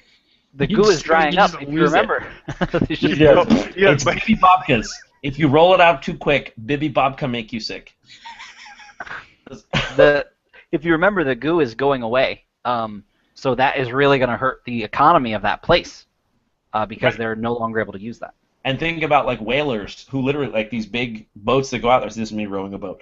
I go out there, and it's like just these guys who are harvesting this sludge. It would just be terrible living, but it may be. Dude, that would be like a Mike Rowe. Like he's like, today I'm going out on a boat and we're gonna collect some goo. Dirty job. Mike We're Rowe. gonna make goo armor. Remember, Yeah. there are creatures like covered in this goo. So I'm like, you're talking a sea monster that's coming up that's like just covered in this stuff. Yeah, man. attacking that would them. suck so bad. I would hate that. Dude, yeah. And that actually reminds me of a one-shot that Lloyd is running coming up. It's actually really cool. So check it out in the Absolute Tabletop group. It was about mer hunters. I was like, oh, it's like, so dude. awesome. Oh, So that was so cool. I'm going to, headcanon, I'm implanting his mer hunter game in this world, and it's in Goo Lake. I believe it's called Ooze Sea, Tim. Yeah. Hey, I was it gonna depends say, on what part of named it the already. world you're from. You call it pop, I call it soda. That's fine. You call it I Jimmy, call it- I call it sprinkles. I call it a buggy. So we do have 2 more numbers here. Okay, well, I was going to actually say that Yeah. we have, we have these settlements first off, but after we read those 2 numbers, we should create some new ones if you guys are cool with that. Oh yeah, absolutely. Okay, Well, so cool. do you want to Yep. create them first and then roll on the table? No, man, hit me up with those numbers. Okay, so we have 55, and that is going to be sand. Sand is the resource here. Sand, okay. So how about there's sand at the bottom of the swamp that's sifted out and specialized and maybe hardened into glass or something like that? I love it. Hey man, we can't be hardening everything around here. Well, This world is It's a hard Hardania. world. Everything. Hardania. It's hardening all the Hardania. resources. We got fresh water. Harden Nope. it. Make it ice. harden it. Hey, this Harden guy it. over here was trying to sell me bread. I only buy croutons, buddy. It's Hardania. Hardania, the land of Willies. Hardania. Dude, I was gonna say the same thing. And Dude, there ain't no Willies here. And they no, there's a lot of Willies. All right, fine. Oh no, Willy watch. Matt's got his Willy glasses on. It's like Terminator. I'm like Martian Manhunter up in the Justice League satellite. I'm just like looking for Willies. Give me your clothes, your boots, and your Willy. So the next number, James. Wait, we have to make a slogan for the world real quick. Can it be like, "It's a Hardania knock a lifer"? What? It's a hard knock life. Yeah, don't let him explain it. No, he heard you. I heard you perfectly, Tim. So, but I spoke in a secret language. Is tobacco. The next resource is tobacco. Ooh, that's cool. Let's pick a new place for tobacco because I think this primary export here would be thicket steeds. To be honest. Okay, yeah. It's funny because I was gonna say there. Pick another island. Yeah, one of the empty ones. There are some tobacco plantations there. Not the straight glacier one. That one is not straight glacier. That's straight glacier. You're gonna grind the gnar there. But the main thing is I do like the idea of tobacco being very scarce, and a lot of ships going to and from importing and exporting because everybody wants tobacco. Awesome. I like that too. Cool. Yeah, I like that. So maybe there's a lot of like trade. If I'm throwing another layer on here, if there's a lot of trade from, this island there. Perhaps even there's some settlements up here or here. So there's just a lot of back and forth with this island as like a luxury resource if you're playing Civ 5. No, I love it. Yeah, Isn't it true? I could see them. Go ahead. No, yours is probably more pertinent. Okay. I guarantee it's not. No, it was. No, I was sure that Tim's was. Yeah, okay. So mine was real. I was gonna, but yeah. Well, mine was real too. Go ahead. No. Now we're fighting over it. No, fine. I was gonna say that correct me if I'm wrong, but wasn't there a time where salt was very, very, very expensive? And so I would just imagine that. Oh, excuse me, I'm a little sick, and I just got boogers into my nose and mouth while I was talking. So, what if in this world, tobacco is something that only nobles and kings would have, and so that's why the island is so tiny because you can't grow a lot of tobacco on there. Well, and that's perfect because I was. Oh, go ahead. No, that's it. Go. I was going to say that's perfect because I imagine that island being very rich, and I think that fits in perfectly because they're the only source of it. Or, other people have it. There are other places where people can grow tobacco, but it's not quite the same. This is similar to the workmanship of, say, Cuban cigars. It's like you can get some tobacco other places, but if you want the good stuff, it's a really rich, like Dubai-like city because they can garner such a high price for their export. I love it. And I wrote nobles and kings here, if you guys can see. Perfect, yeah. But they actually goes everywhere. But I really, really like that as a plot hook, or not even a plot hook, but like Tim, you were talking earlier, like fabrics and textiles. When I think of that, I don't think, oh my God, we're gonna fight a dragon over the fabrics. But what you think is, if the adventurers say, oh, we want to go east, and you're like, oh crap, I totally planned you to go to this wizard's tower or something, but instead they go east to this city. Now you know what's up. You know what to expect. You know what the clothes might look like on these people. You know that there will be some sort of maybe docks jutting out into the sea where they harvest this goo to create their fabrics, and maybe the adventurers find that disgusting or cool or something like that. Yeah. Yeah, and if ships are going to and fro with tobacco and a lot of money, that's where all the pirates would be. Mm-hmm. Yep. Oh, that's a really solid idea. Pirates. And notice how all of this is connecting and building itself. Like this, and this, and this. It's getting us to a place where if without a guide I sat down to build a world, I would have gave up a long time ago.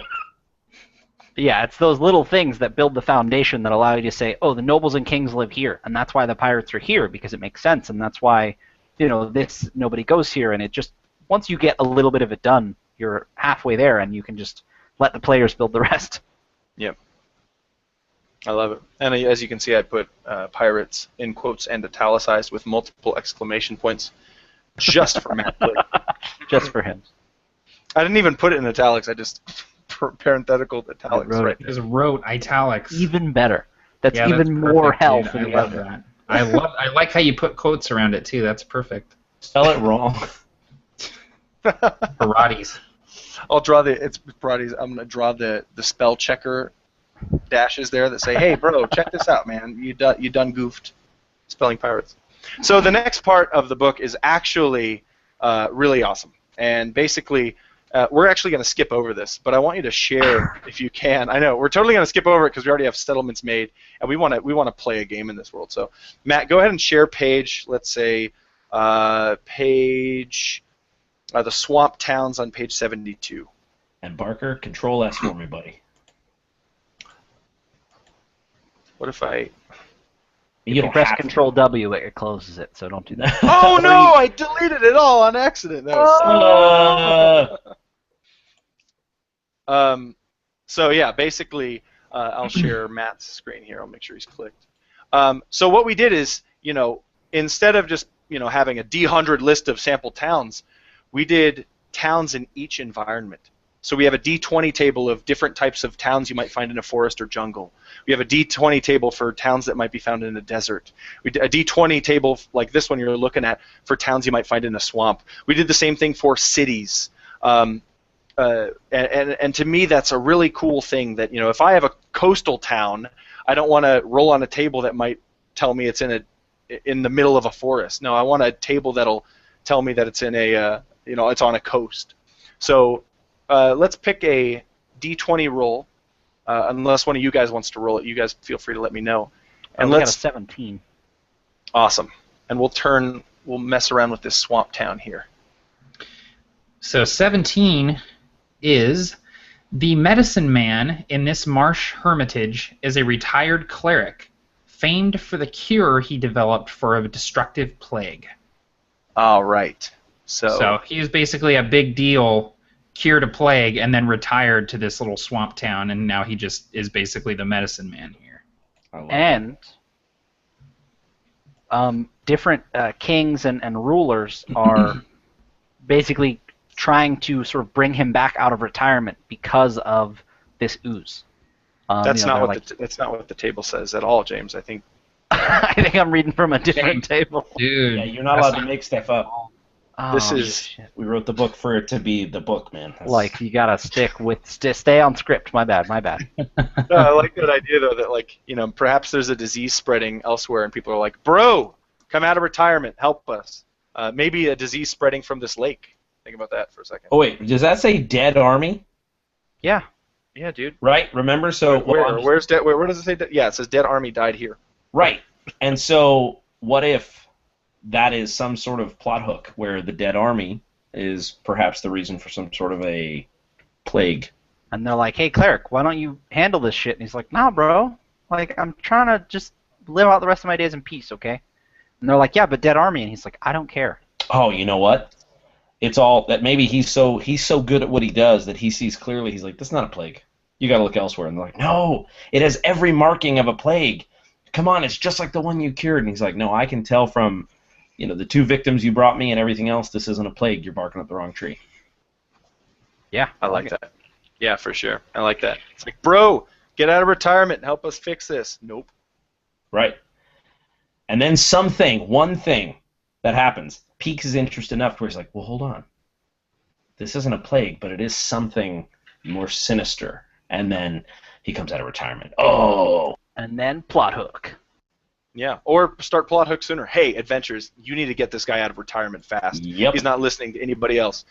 Or the adventurers are approached by this guy who just came out of retirement. It's really starting it in the middle is a really great idea. Yep. So, moving past towns then, our next idea was to create nations, factions, and empires. And I think that I'm going to throw it to you guys. What do you think for, regarding nations and factions or empires or countries, knowing that most are, according to the book, are, founded along geographical lines. Some might be just arbitrary lines. Where would you put one? So Matt's really good at this kind of stuff, but that's so James, what do you think? Do you think that each of these sections should be some sort of Region? nation, or I see most of the islands being nations, and like some of them, like okay, so there's the one that's like technically its own nation, but nobody rules it because it's the Desert of Glass. I see the biggest island being a nation on either side of the mountains, because basically it's hard to take over one or the other. Maybe Right. ancient wars were fought over this, but it always became a dead heat at the mountains because you risk marching your whole army through there. You can't. It's nearly impossible to take the other side from either side because of this one mountain pass in the middle. Right. So you're And talking about this island up here? no, I think he No, means no, the main no. island. I was saying like that technically would be its own nation, quote unquote, but I don't see anybody ruling it. But on the big, yeah, I see it being like almost entirely bisected exactly where those mountains are because you can't launch an attack from one side to the other without A navy, but the sea is boiling and sludgy, so it's very difficult and expensive.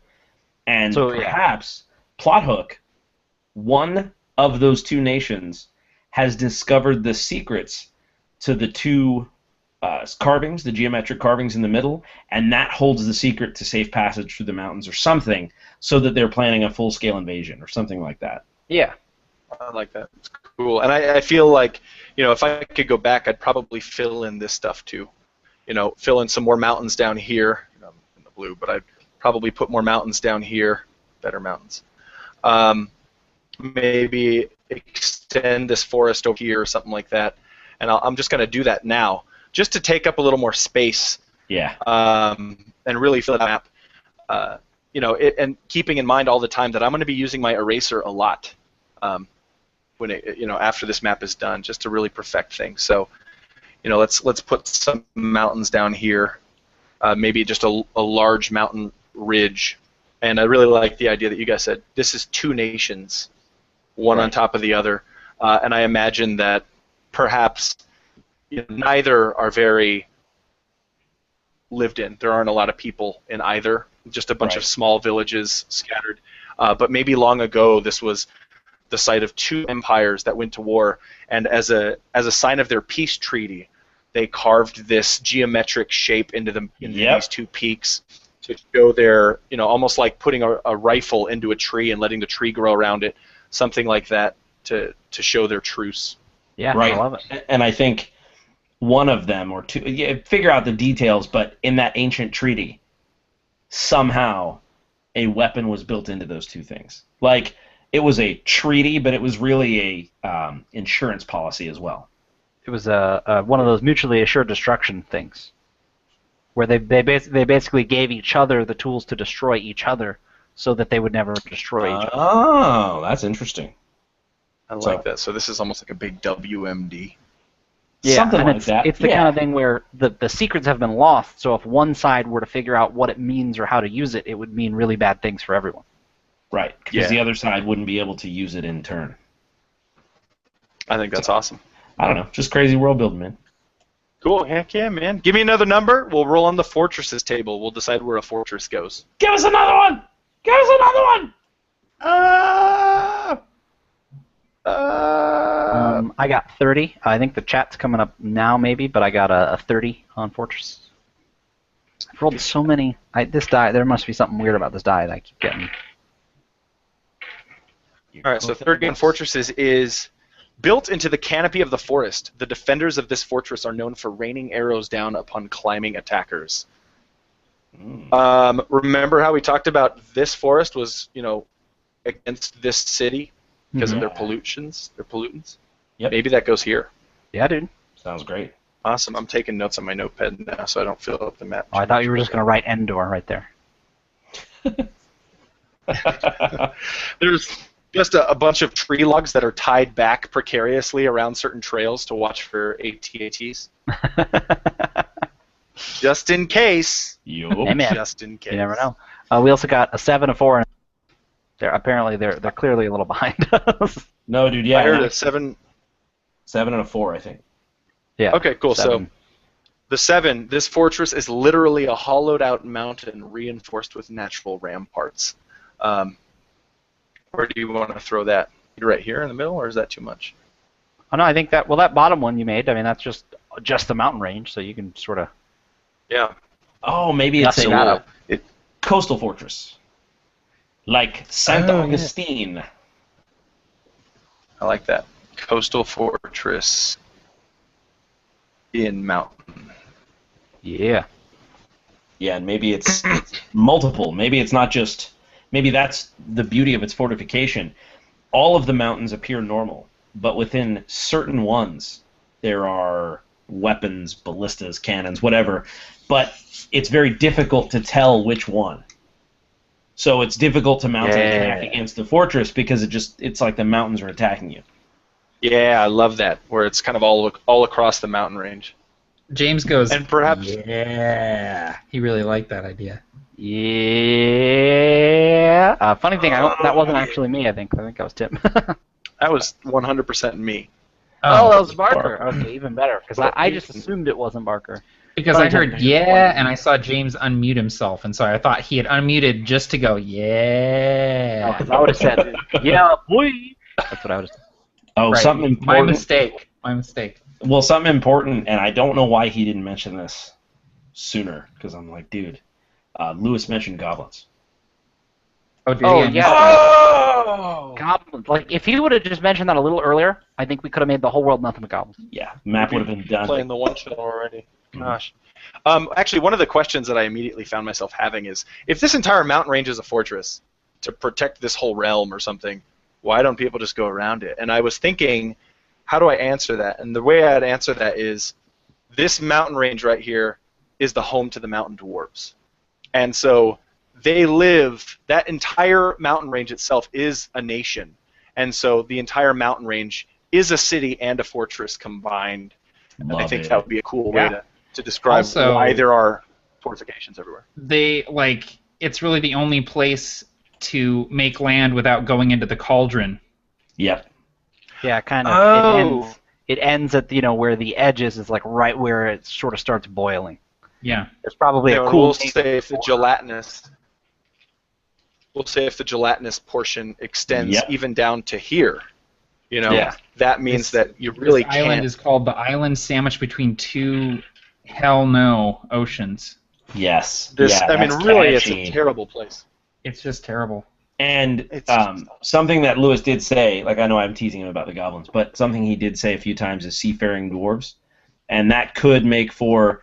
If the dwarves were forced, based on whatever's happening on the main landmass, to expand a little bit into the oceans, a little Drogus status here, you can have it so that the dwarves themselves do have a small but powerful navy. Because I like that a lot. They are the only place to make land, so they would want to protect the ocean in the ocean. Yeah, like they protect the only really easily sailable ocean.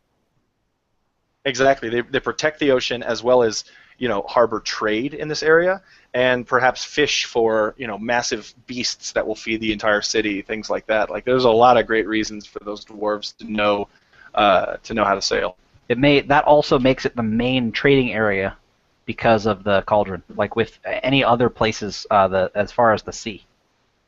Yeah, great point. There's really, I drew these, trade lines here, but there's really no way this cauldron will say extends this whole area.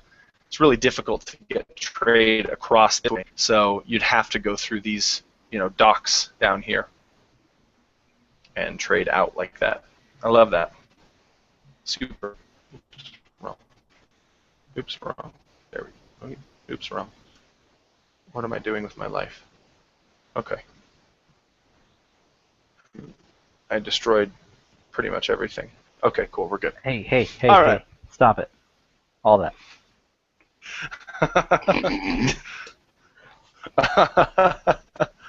Oh, good grief. So, we have another table for ruins and another table for caverns and another table for crypts, tombs, and dungeons and such like that. So, but I actually want to get to the game. I want to get in an hour for improv game. Sure. But there's a lot more in this book. We have sections on, like I just said, different types of adventuring locations. We have sections on how to bring your world to life, right? Different ways to, Matt, actually, if you could jump to page 100 and we'll say, actually, what's my favorite one? We'll do 108. We'll talk about that and kind of zoom in a little bit on imminent invasion. That's a fun one. Basically, in this section, we're talking about steps you can take to introduce a certain storyline into your world. Imminent invasion is a good one. And if you look at it, you'll see, like, step 1, ensure that there's a wild, uncharted area off the edge of the map. So, make sure that whether it's over an ocean or over like a land bridge or, something like Middle Earth where, we don't really get to see the eastern side of Middle Earth, save for a few maps or whatever. You don't really know what's over there. Number 2, the settlements nearest the uncharted lands report invasive movement into the realm by a large, powerful force. Like, imagine that the Mongols are coming.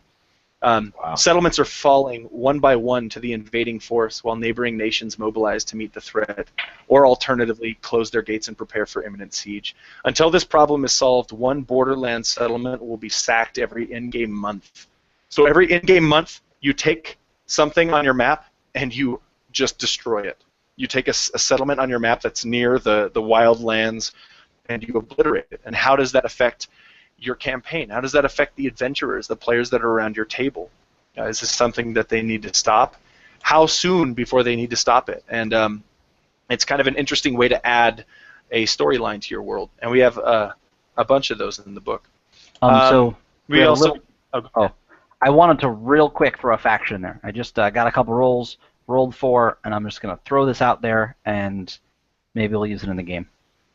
So their motivation is that they're protecting a long-guarded secret. This is all in the book, of course, by the way. It formed from the remnants of an illegal fighters guild. The leader is the defected leader of another faction, and their sigil is a dragon's jaw. So to me, it's hard not to believe that these people came out of the remnants of a faction that knew something about these jagged geometric mountains, and they are now guarding the secrets of said mountains, and that just adds a little bit of flavor for us to play with. I like that a lot. And what were they called? Oh, well, their sigil... Oh, what were they called? I see. Yeah, I was like, I didn't say that. You snuck that one in there. I don't know what they're called. What can they be called? You could find out in If only we had Faction Master. I was going to say, if only we had a group of 40 people watching. What's the name of the? We need a name for the faction. Chat. Someone said Lockjaw. That's actually kind of clever because they're not supposed to be spilling secrets. So like Lockjaw. That's a good point. I'm down. Done. Lockjaw. Thanks. What you looking at? I'm gonna say one final thing that this book really helped me with and James with as we started building Dragon Grin with it. It's easy to creatively focus on only a couple of pieces of a big, big moving puzzle. And the table you were just talking about, Barker, helps to create real verisimilitude, where there's other people doing other things in the world that might not be the big bad guy and it might not be the heroes. And just putting some of that in there, that table alone, it makes the world feel alive. And so I love that, and I think that alone is going to make the world feel bigger and more realistic.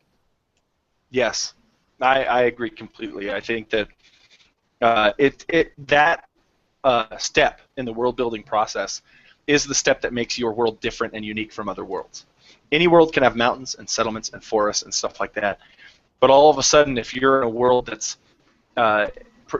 having a cold war between two nations, and these settlements in the region that aren't involved are suffering economically because of these two powers that are just building up their militaries, and no one knows when the fuse is going to be lit, when the bomb's going to blow up, and these two nations will finally go to war, or maybe it's just going to destroy the entire world economically and everyone's going to suffer.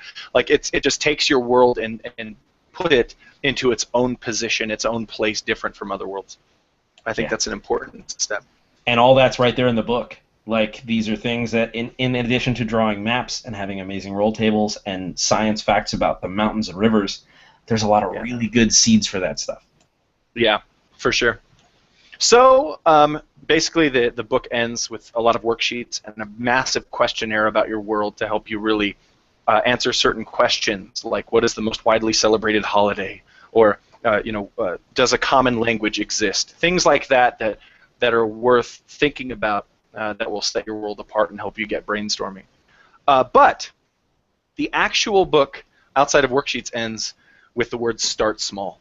Choose a specific location in the world, and pick it and work outward in running your adventure. So this is what we're going to do. We're actually going to take a 5-minute break here, but it's not really a break to leave. It's a break to listen to what you guys think. I want you to look at this map, and I want you to take a few minutes and start typing in the chat where you think the adventure, this one-shot, should take place.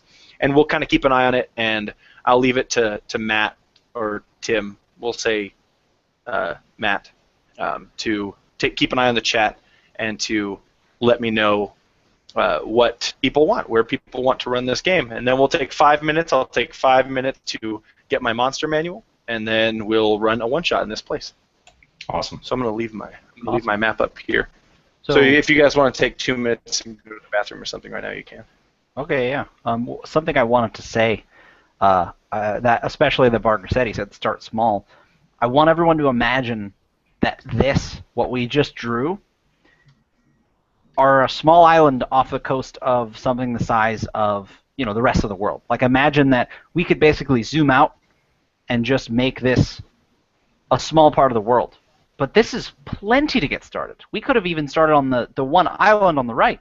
We did an archipelago, and we could very well basically add, a bunch more things to this. This could be just where they started.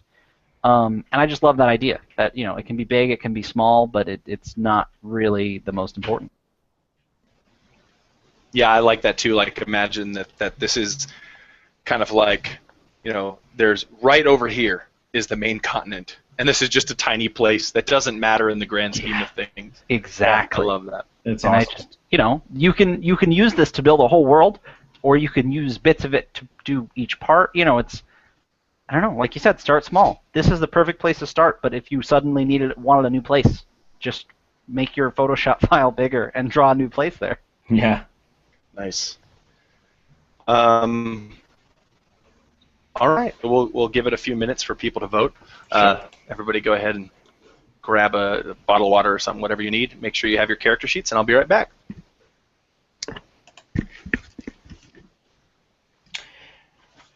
So I don't know if anybody has said this yet, but you can get Be a Better Campaign Master, Book 1, Building the World, at AbsoluteTabletop.com.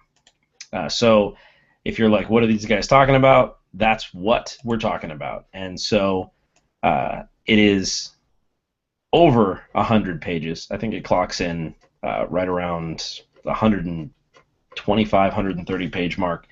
And the entire book from beginning to end is a very, very useful resource. Even if your world is partially built, if your world hasn't even been started yet, this book is perfect no matter what stage of the world building you're in. Some people have even said that they aren't even game masters. They didn't even realize, like, a shout out to Carol Dunster, who really didn't have any plans to build a world until she got the book, which is super cool. So don't think you need to be a game master to get this book. And right now, if you have your copy of it, let me see here. I'm going to take you to, all right, if you take and go to page 64,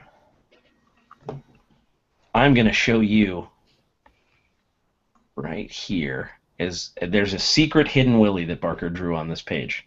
It's on page 64. So you just go there now, you find it, and if you can find it, print it out, circle it, crumple it up, and throw it away. Tim, don't show people my Willy. How many times have I told you? I didn't know you guys were back. I didn't know. All right, so what are people saying here? So mostly it seems like people are wanting the swamp city. We've got one person wanted to do Trade Lords of the Rich Island. Louis Games said the city in the swamp is my vote. Disabled DM agreed with him. Liam Burkerts also said the Tobacco Island. Steve Fillmore said the merchant halls of the Hollow Fortress to the south. A recent event has caused at least 3 fishing ships to wash up on the shore. This has caused some distress with the locals, and the rumors have begun. Dude wrote the one-shot. Yeah, right. This is improv. Hey, how does it end? Says, I vote for the party finds themselves shipwrecked on the island with the thicket steeds. Joseph Morales also votes for the swampy area. Gavin Walters says a glacier dungeon. So it seems like the majority is for the swamp or the Tobacco Island. Well, I feel inspired by the Tobacco Island right now, so I'm going to pick that, if that's all right. Yep. Yeah, man. Go for it. Stop sharing this. Opening my monster manual here. This will be a D&D 5th edition game, because that's easy. I should probably come up with a name for my guy.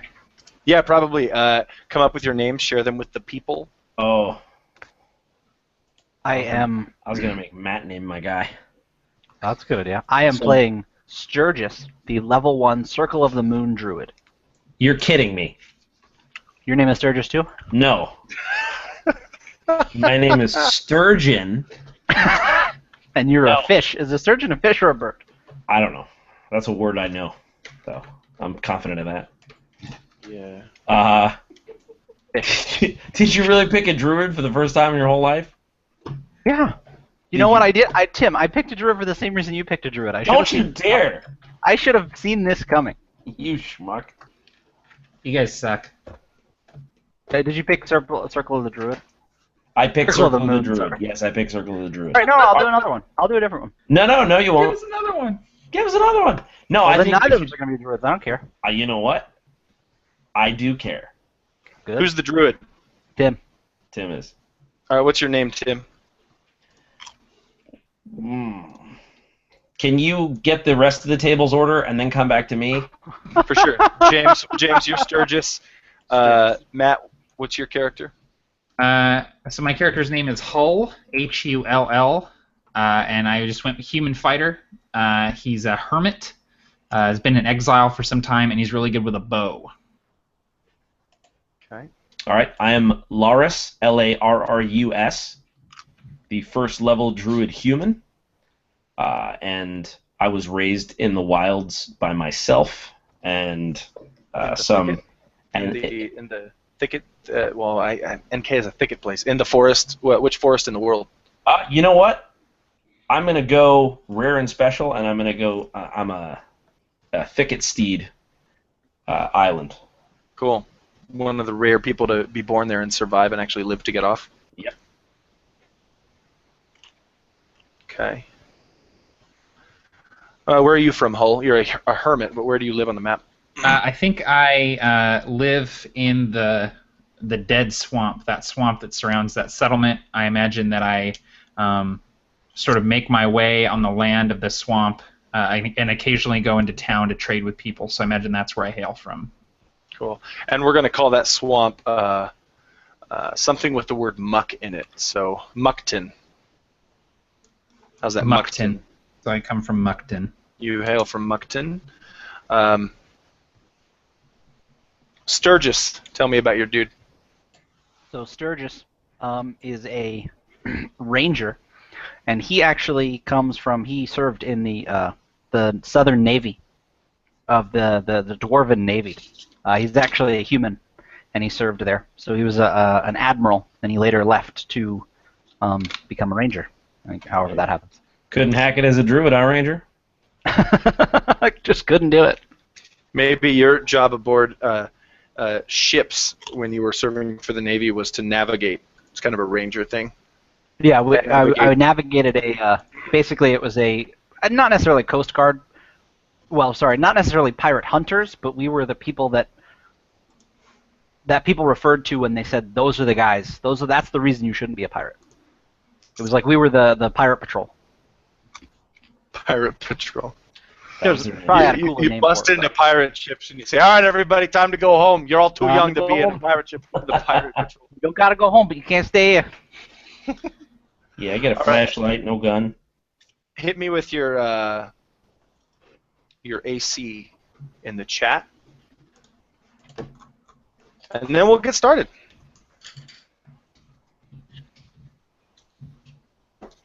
Oh, drop my eraser. Uh-oh. How am I going to scratch my back with an eraserless pencil? Oh, this is a bad omen. My eraser fell. My eraser fell.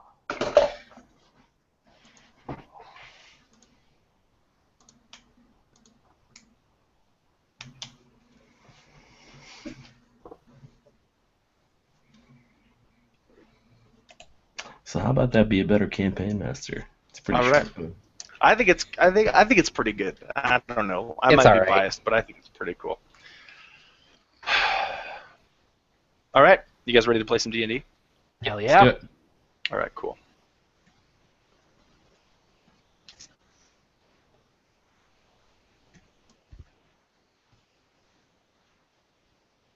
We're going to start this game with Laris. You remember your clansmen told you. A lot can be said about the end of the world, but nothing can be found there.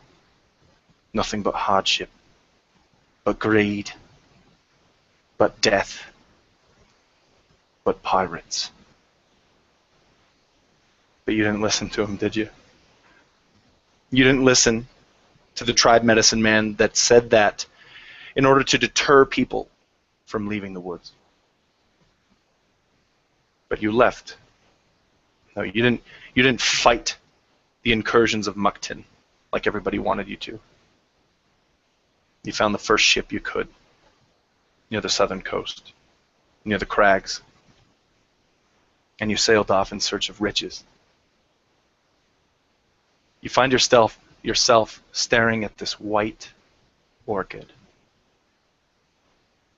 one of the native plants in your home, known for its ability to be picked yet never die. You're carrying it with you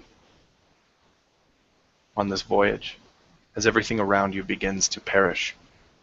Flowers, fruits, even the pictures that people have painted of their loved ones at home seem to rot in the salty air. The heat to the starboard coming from the cauldron warms your face, reminds you of home, but you know that to go further into it would mean death for everyone on this ship. You know your job here. It's simple. There are pirates in these waters. Now, it's a rare occurrence that a pirate ship actually boards one of these tobacco transports. But you can smell the tobacco wafting through the air from the cargo hold of the ship, and you feel like the passing ships might be able to as well. You feel like you are the cheese to that rat that's out there somewhere. But soon you'll be home at the crags, and then further north, back at your home among your people, if only for a short time, to give them this flower. Describe yourself, and then pick one other player to look at, maybe communicate with, so they can describe themselves, and so on. A beacon of shame is Laris. He tried to do this once before on his own, without the sturdiness of a tobacco vessel. And the white flower pressed against his soft flesh is resting on a bed of scars. And the scars, the burns that run across his palm, trace his wrist, his forearm. And if you've seen Loris work on the ship long, you'd see that any exposed part of his body is scarred from when he fell into the cauldron, even if just for a moment. No hair grows on most of his body, and he's somewhat considered a freak. But he needs to do this. He needs to prove himself to his tribe and to his people. And as he looks across, he notices there's one person that doesn't look at him with as much disgust as the others. And that's Hull.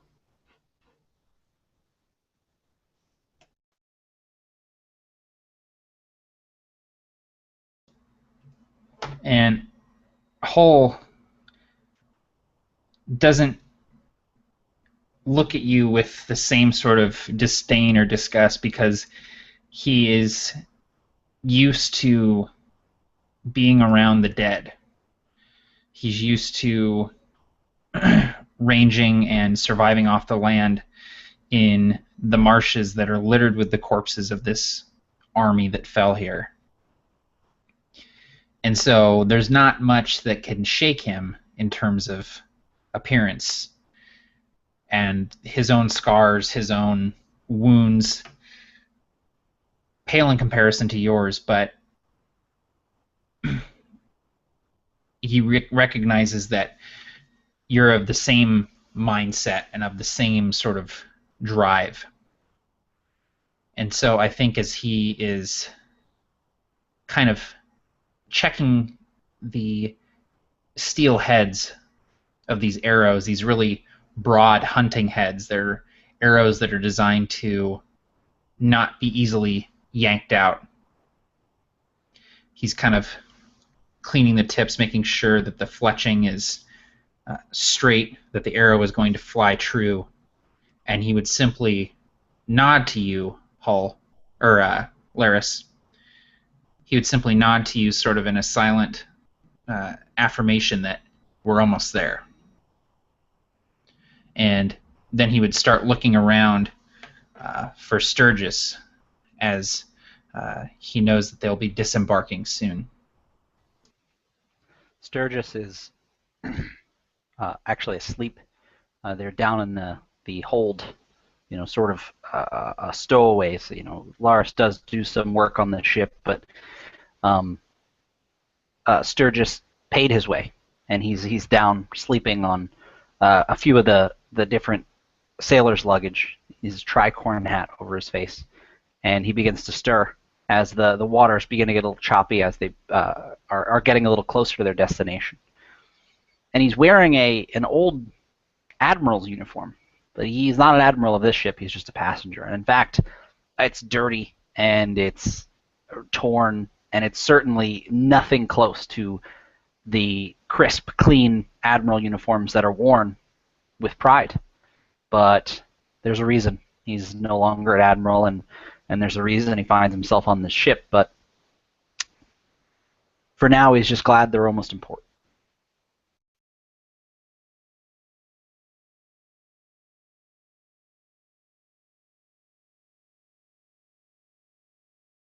You're muted. Sorry, I pressed the wrong button. You hear a voice through the air there, Hull, that says, "Oi, Hull! Grab your spyglass! To the east! We've made it to the crags 3 days early!"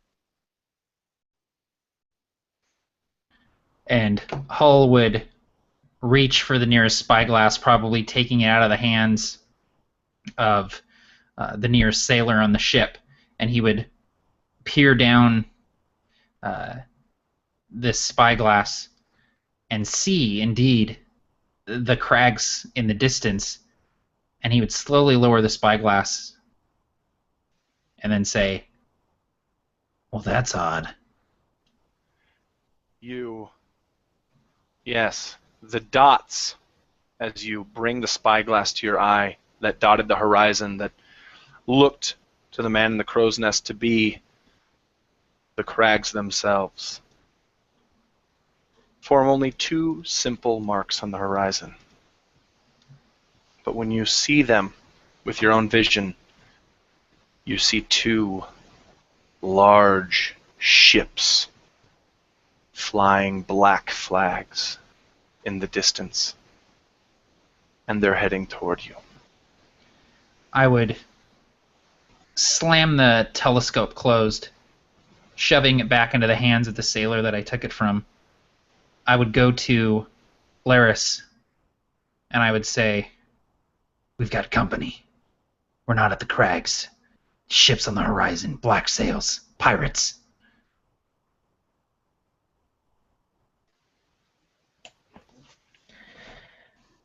Aye. We know what we have to do then. Yeah, wake up Sturgis. And at this point, Sturgis would begin to stir, and he'd sit up and push his hat back and say, "You didn't say pirates, did you? Come on, we were almost home." I sure did. Looks like we have two ships between us and home. Let's do this quick.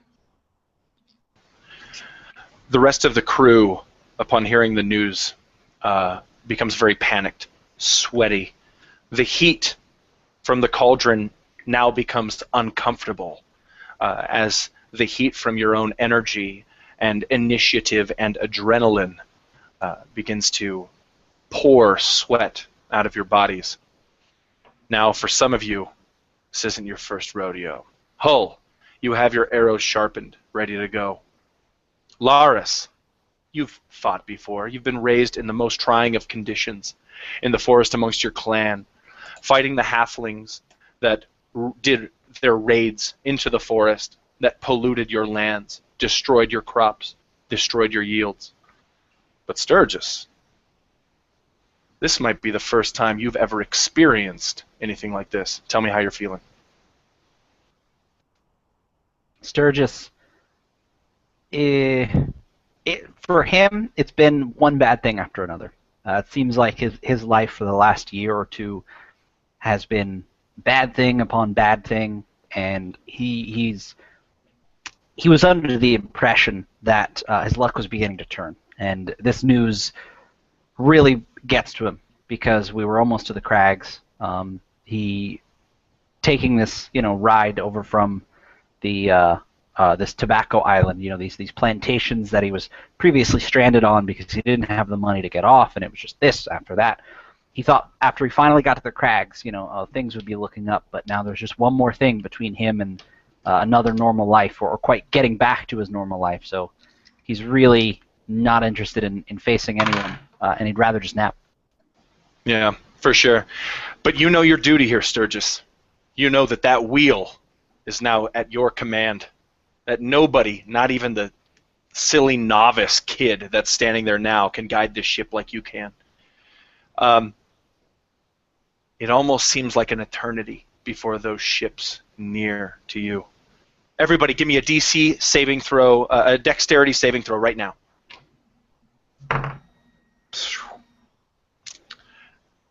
All right, post it in the. All right, go ahead and post it in the chat. You hear the sploosh of water next to you as a cannon explodes into the ocean nearby. The ship itself careens a little bit to the port side as you, Laris, and you, Hull, are thrown and onto the floor prone. Go ahead and do me a favor and make an additional dexterity saving throw. Natural 20, okay. So that's how it's going to be. You both find yourselves at the very edge of the boat, almost flying off of it, perhaps even barely stopping yourselves and maybe looking at each other, but you do see that there are some poor souls that were not so lucky. As the screams, they go flying into the water, into the ocean. And Laris, you notice that the novice that was holding the wheel is one of them. What do you do? So am I at this point able to move, or am I literally like hanging off the side? No, no, no. You succeeded at your throw. You're standing at the side. You did not go over. Okay. So, is there any way I can save any of these people? Sure. Actually, it looks like one bandit is, excuse me, not bandit. One, I assume everybody aboard a ship is a bandit. One of the crew is sliding as this boat is still tilted, sliding towards the edge, towards this open spot without a railing, and can't gain his footing. So it looks like he will slide off at any moment, and he's about a few feet away from your path. Okay, perfect. So I take the thick, worn scimitar from my side, and I try to jam it in between the boards so that I can keep hold of something while I try to catch this guy's hand as he's sliding. Awesome. Give me an athletics check or a dexterity check. I'm going to go ahead and go with the athletics. You also all start with a point of inspiration. Oh, great. And so, all right, so that is a mod.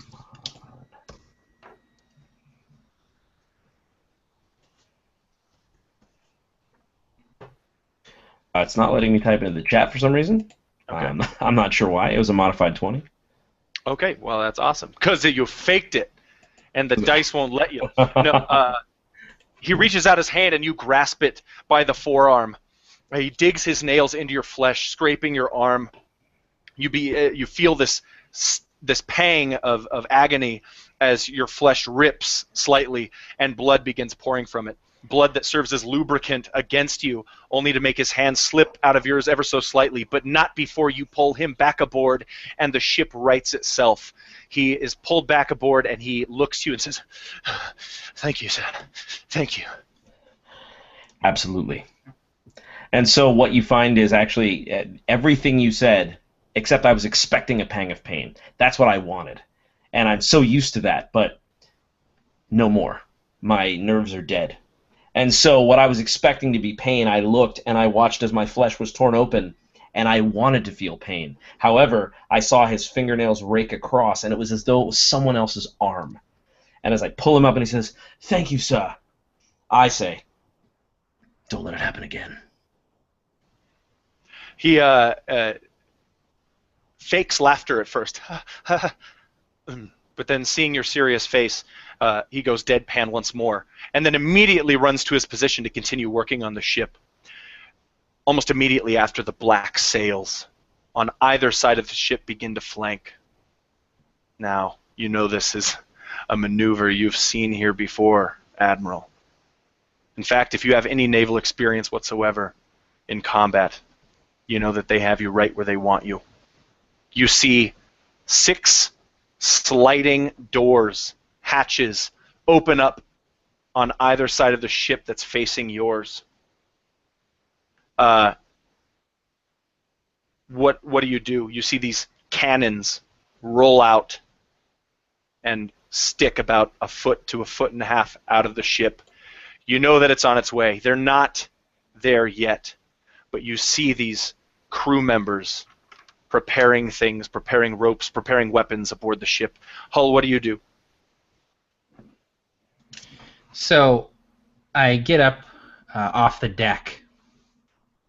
As the ship rights itself, I see Laris save this crew member, pulling him up onto the deck, and I see the spyglass rolling down the deck, and I realize that the sailor that I had borrowed the spyglass from is overboard now. I grab the spyglass, and with one hand I telescope it out, and I look into it, and I look at the closest ship, and I spot the wheelman, the helmsman on the closest ship. And how far away is that ship from our ship, Barker?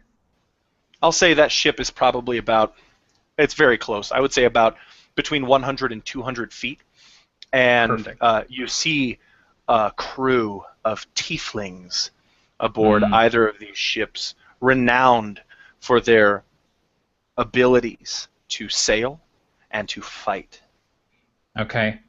So I spot the helmsman. I see the horns, like the spiraling ram horns cresting his head. I maybe see a reddish fiery charcoal tinge to his skin. But to me, it doesn't matter if he's tiefling or a dwarf or a human. I just know that he needs to die. And I push the braids back that are hanging in front of my face. I draw an arrow out of my quiver, and I draw back on my bow as far as it'll go, and I aim it up. And I take a second, and I feel the wind, and I feel the surf, and I feel the direction of the ship, and I watch the trajectory of this ship. And I fire an arrow knowing that it's going to take about 6 seconds to actually hit this guy. And if they're at 200 feet, I'm going to be rolling at disadvantage. So I'm going to do that now. You also have a point of inspiration, just to remind you. I'll go ahead and use that and roll normally. Cool. Awesome. Okay, so I got a 17 plus 7, so 24 on the attack. Fantastic. Roll damage. Awesome. So that is 10 piercing damage. So I put it up and just let the arrow fly, and I just kind of watch it, and I actually lose it for a second as it's going, and then I see the green fletching and catch it just as it sinks into this guy. Describe to me how this tiefling privateer is dispatched just barely. He's so far away that it's almost hard to see. The best way that we can tell that I got him is the fact that the ship all of a sudden jerks to the left and starts going off course because the guy has just taken an arrow in the skull and slumped against the wheel and pulled it hard. Perfect. We'll roll initiative in a little bit, but first, Sturgis. You see this tiefling fall off the ship, slump over the wheel, and you see the ship headed directly towards your ship, which we'll go ahead and call the Blackboard. And so you have a privateer's ship headed directly towards you, about to ram. What do you do? So Sturgis knows that this is actually a good thing, because the problem with being flanked by 2 other ships is that you're absolutely done for. Broadsides to both sides of your ship, and it's over. You've got no chance. If there's anything left to board, they're going to board and take out the rest. So he runs from down in the hold, and he immediately takes the wheel. He pushes this novice aside. And just before he sees, he's watching Hull, take aim at one of the ships, and he doesn't realize that he is smart enough already. But he yells to the crew and to his comrades as well. He running upstairs says, "Anyone good with a bow? Aim for the helmsman." And he says, he begins barking orders at people, and he pushes this novice out of the way, and he realizes trying to avoid these broadsides with this one still flanking him and the other now turning so that they're toward him, he knows that as long as he can just avoid this ship, he's in good shape. And so what he does is he's between them. One is now heading toward him, and it's perpendicular to the other. And basically he pulls it hard right, which I don't know starboard and port, so I think port is right. He pulls it hard one side toward the ship that was going to broadside him, in hopes that what happens is he will be facing the ship and take as little damage from the broadsides that are still being primed on one side, and the ramming ship, because it's not being steered, will just miss him. Okay, very cool. So give me a dexterity check to pilot the ship. And really cool idea, by the way. Yeah, I don't know anything about naval tactics, and I thought if 2 ships are going to flank you, you're in trouble. But one guy going down was perfect. Yep. All right, that's 17. 17, excellent job. You absolutely yank the wheel starboard to the right, which I'm actually messed up earlier in my description. And you feel like it might not be enough, that you might actually graze this ship, but you don't see any open hatches on that side of the privateer ship, so there are no cannons at that point. All right, everybody, give me a dexterity saving throw, or knowing that you're about to be rammed or be hit by something, by another ship, an athletics check if you want to hold on to something, and tell me what you do. Laris, you go ahead first. So Laris says, "Hit the deck!" and drops. So what I do is try to sort of brace myself with a low center of gravity, getting lower on the ground in a pounce, sort of, on like hands and like, you know what it is? Like runner stance, more or less, but low so that when something hits, I've got a very low center of gravity. Awesome. Perfect. That is going to be a success given your role, that your center of gravity is enough, perhaps with the help of this mast that's next to you. You're very thankful, perhaps, that this admiral didn't collide immediately to the ship, into this other ship. These rudders, as people are explaining in the chat, are actually the special rudders built from the glass deserts in the northwestern islands that have been manufactured into large, swift rudders that immediately turn ships like almost on a dime. You're fortunate enough that the Blackboard is equipped with this special type of rudder. All right, so Hull, what do you do? You said athletics to stay standing? Yes. Okay. Or dex. Or dex. Oh, okay. Okay.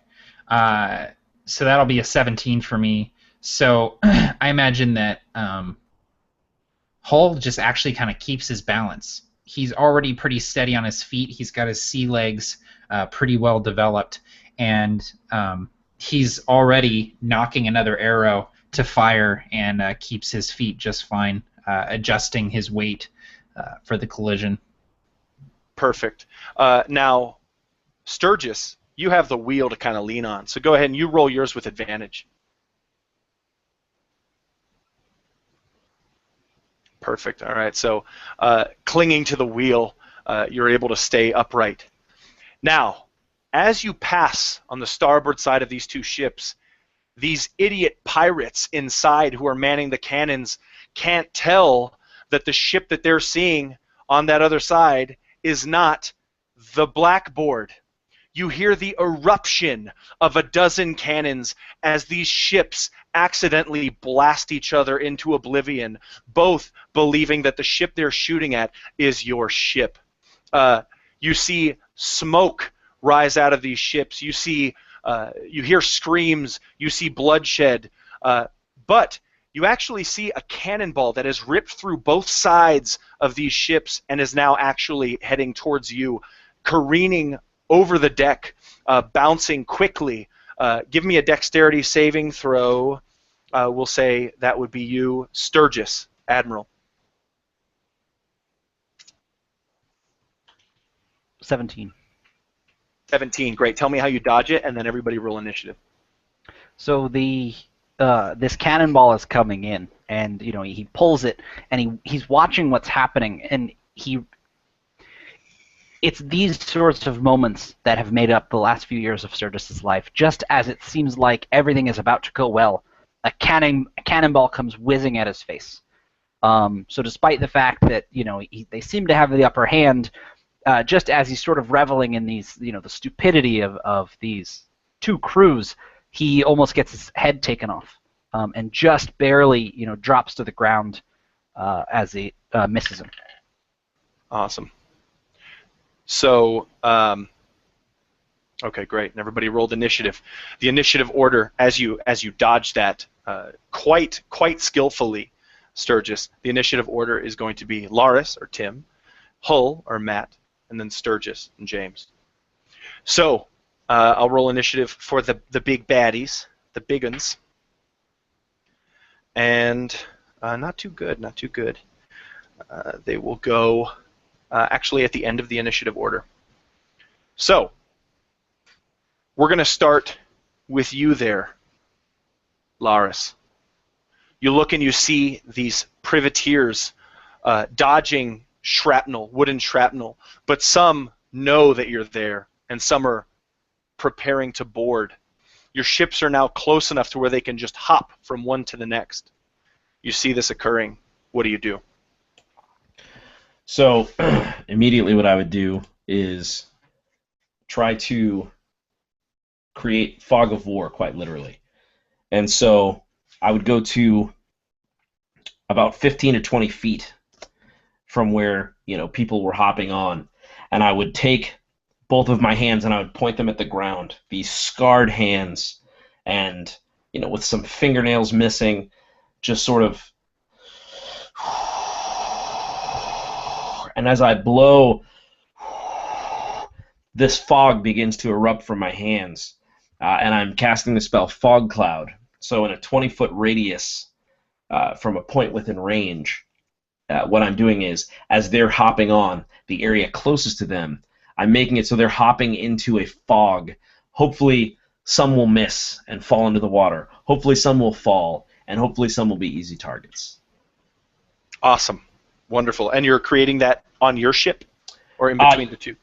Sort of in between the two, probably where the rail of our ship would be. So the place that would block them from jumping in clearly. Maybe even a little bit up in the air, a little off the railing. Awesome. That sounds great. And it works a little bit perfectly considering your ship is just slightly shorter than the other two. Hull, a man approaches you as you see this steam, this fog steam begin to form on the ship's side, and he's holding a long, slender item that you know only to be called a musket. And he looks to you and says, "I don't know how to fire one of these." And he hands it toward you. He says, "I did know how to load it, though." I would look between my bow and the musket, and knowing that the bow has a superior range, but the musket will hit a little harder, I take the bow and I shoulder it. I take the musket. I look at this guy and I say, "Keep them coming. I'm going to need one every 3 seconds." And I just lift it up to my shoulder and take a shot at one of the tieflings. Awesome. Do it big. So I get +2 for ranged weapons because of my fighting style, so that'll be 19 to hit. That is a hit. And how much damage on the rifle? D12. Oh, yep. And I believe that's plus your dexterity mod? Papa-like. Yeah, it would be. Dope. So 4. Really? Yeah, I rolled a 1 on a D12. I don't want to Okay. talk. I don't want to talk about it, Barker. Let's move on. All right, no problem. You see a bandit immediately. I keep calling them bandits because I'm reskinning. I'm just going to throw that out there behind the curtain, everybody. I'm reskinning bandits as pirates. You see the flesh fly off of his side in a crimson spray as the fog immediately conceals him after. You hear a scream that fades into the fog. Oh! But you know him to be still alive. You look to your new companion, and he's holding out another musket and ready to take your own. Awesome. Cool. Yeah, I would take the shot, see that it hit, and just toss the rifle and take the next one ready for another shot. Perfect. That's awesome. Just like juggling muskets. That's awesome. Now actually we'll say, all right, Sturgis, you see all of this happening. What do you do? So I just to get a lay of the land, is the one that we grazed, are they boarding us now? They're preparing to. They will be boarding, very, very soon. Okay, yeah. So I was steering. I pulled it hard, and now I imagine we're grazing this ship just about, and maybe drifting apart a little bit. And at this point, it is when Sturgis decides to pull out 2 of his flintlock pistols. He has 4 and a belt.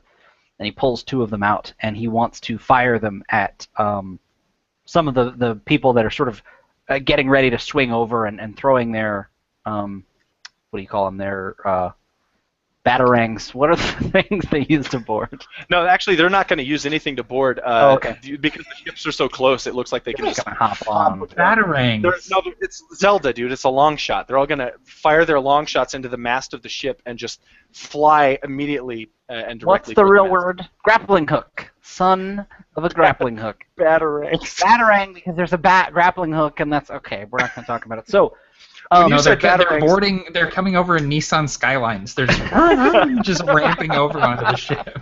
You said batarangs. I thought bangarang from Hook too. By the way, there were a lot of thoughts that happened. A lot happened at once. I have like bamboo armor. My name's Rufio. So pulling out 2 flintlock pistols. He's gonna fire them both at one of the some of the people he can see. They're relatively close. And this is just me reskinning my longbow as pistols because improv.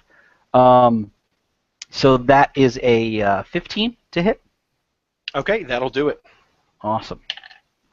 And that is 10 damage. That is perfect. Wait, hold on.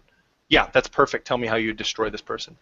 So after steering this ship, he gives up. In fact, there is a rope hanging from the steering, to lock it in place, and he pulls it, wraps it around so that they continue the course they're on and kind of dragging against the ship, constantly turning toward it so that they don't break from it if possible. So he does that, and then he runs to the edge, and it's a ship where the lower or the middle portion is sort of lower, and there are stairs up to where the helmsman would be. So this part of our ship is about level with their ship, just about. There's a few feet, whereas in the other part there's maybe say 6 feet. And as he runs by, he pulls 2 of his flintlock pistols out of his out of his belt, and he fires them both.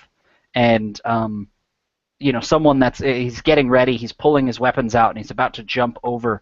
He begins to jump onto our ship, and both of these musket balls hit him, and he falls down, dead onto the deck of our ship. Perfect. Laris, you see this happen. He's face down. This privateer, this tiefling. You see her horns just bang on the deck of the ship as she falls down dead. You see the dent that those horns make. You're reminded subtly how many horrible people back home would pay quite a bounty for those horns, and you're always told that how against the natural world that was. And so in a moment of flashback, you probably think in a disgusted way, but immediately after you see these privateers leap into the fog that you created, what does that fog do? Essentially, it creates just obscured terrain for about 20-foot radius. So it would be difficult to see into, difficult to fire into, things like that. Okay, so mechanically, will it do anything? That's what it says. It says the sphere spreads around corners and the area is heavily obscured. Okay, cool. So it's just like maybe like disadvantage or something like that. Okay, cool. So 4 of these privates of these pirates. Can we shoot them right there? Is that a hint? No. Weak spot. Leap onto the ship, but one that you can barely see that has been shot in the side with some sort of firearm misses the ship because he's distracted and finds himself leaping into the water, and you hear kerplunk as this pirate is no more.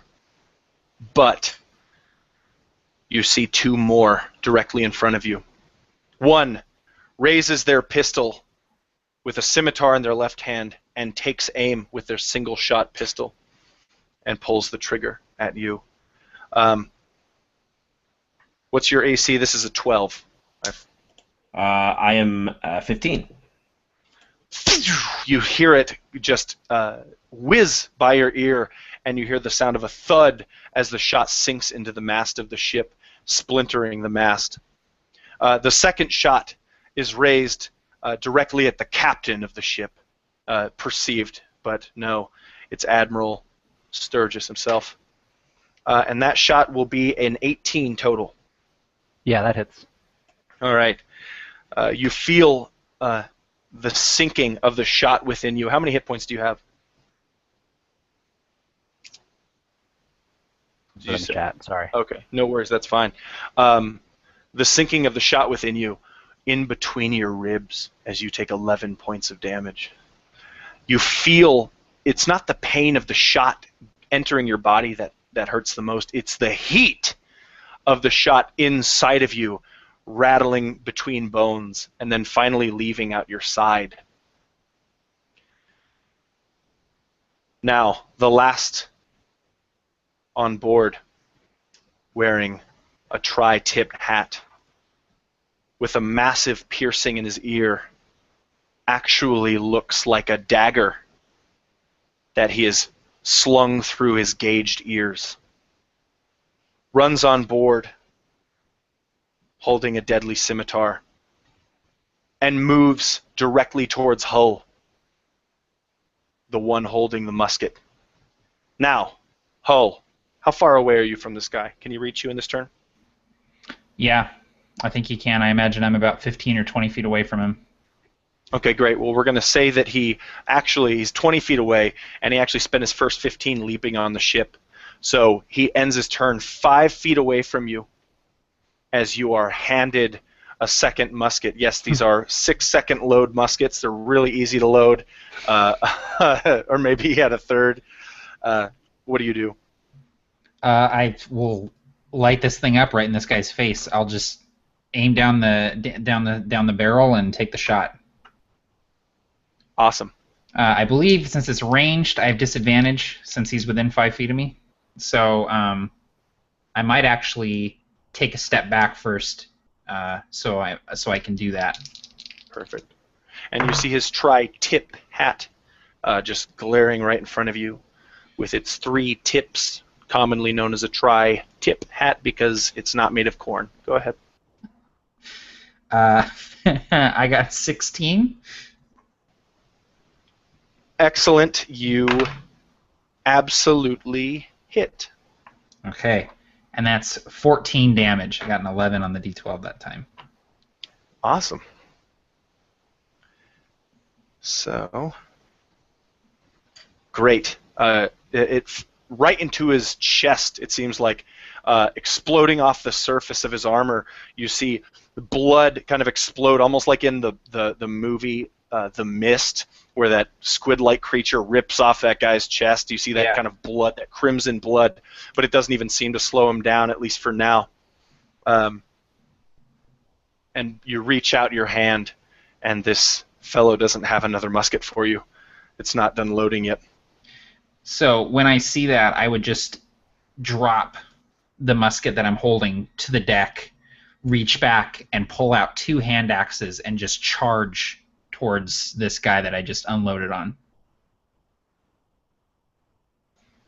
Awesome. Very cool. You'll reach each other next turn. So now let's jump to, I believe it is, I'm sorry, I don't know if I feel like I skipped somebody. I feel like I skipped Laris. Yeah, I think so, but I was going narrative with it. I figured you were just kind of jumping around. Oh no, do it up. So seeing this makeshift captain take a shot, and James, what color is his worn admiral's uniform? He has it's pure white, but it's tattered and torn. You can tell that he certainly stole it from someone. You know, this being a pirate, he wears it with pride. Perfect. So the sound, the small burn mark that then blooms into a crimson flower across this center of you, and Laris would see this, and he would run through his own fog. And what I'd like to do, if I can make it in time to this makeshift admiral, I want to run to him and then essentially dig 2 fingers right into the bullet wound and cure the wounds using the spell Cure Wounds. So I want to try to kind of push my fingers in there and seal it magically and then pull them out. If I can make it that far. Yeah, you can. Okay, cool. So the way that this works is that you gain, James, a number of hit points equal to 1d8 plus my spellcasting ability modifier. Do you want to roll the d8 or do you want me to? Yeah, I'll roll it. I got a 5. All right. And my spellcasting modifier is very low.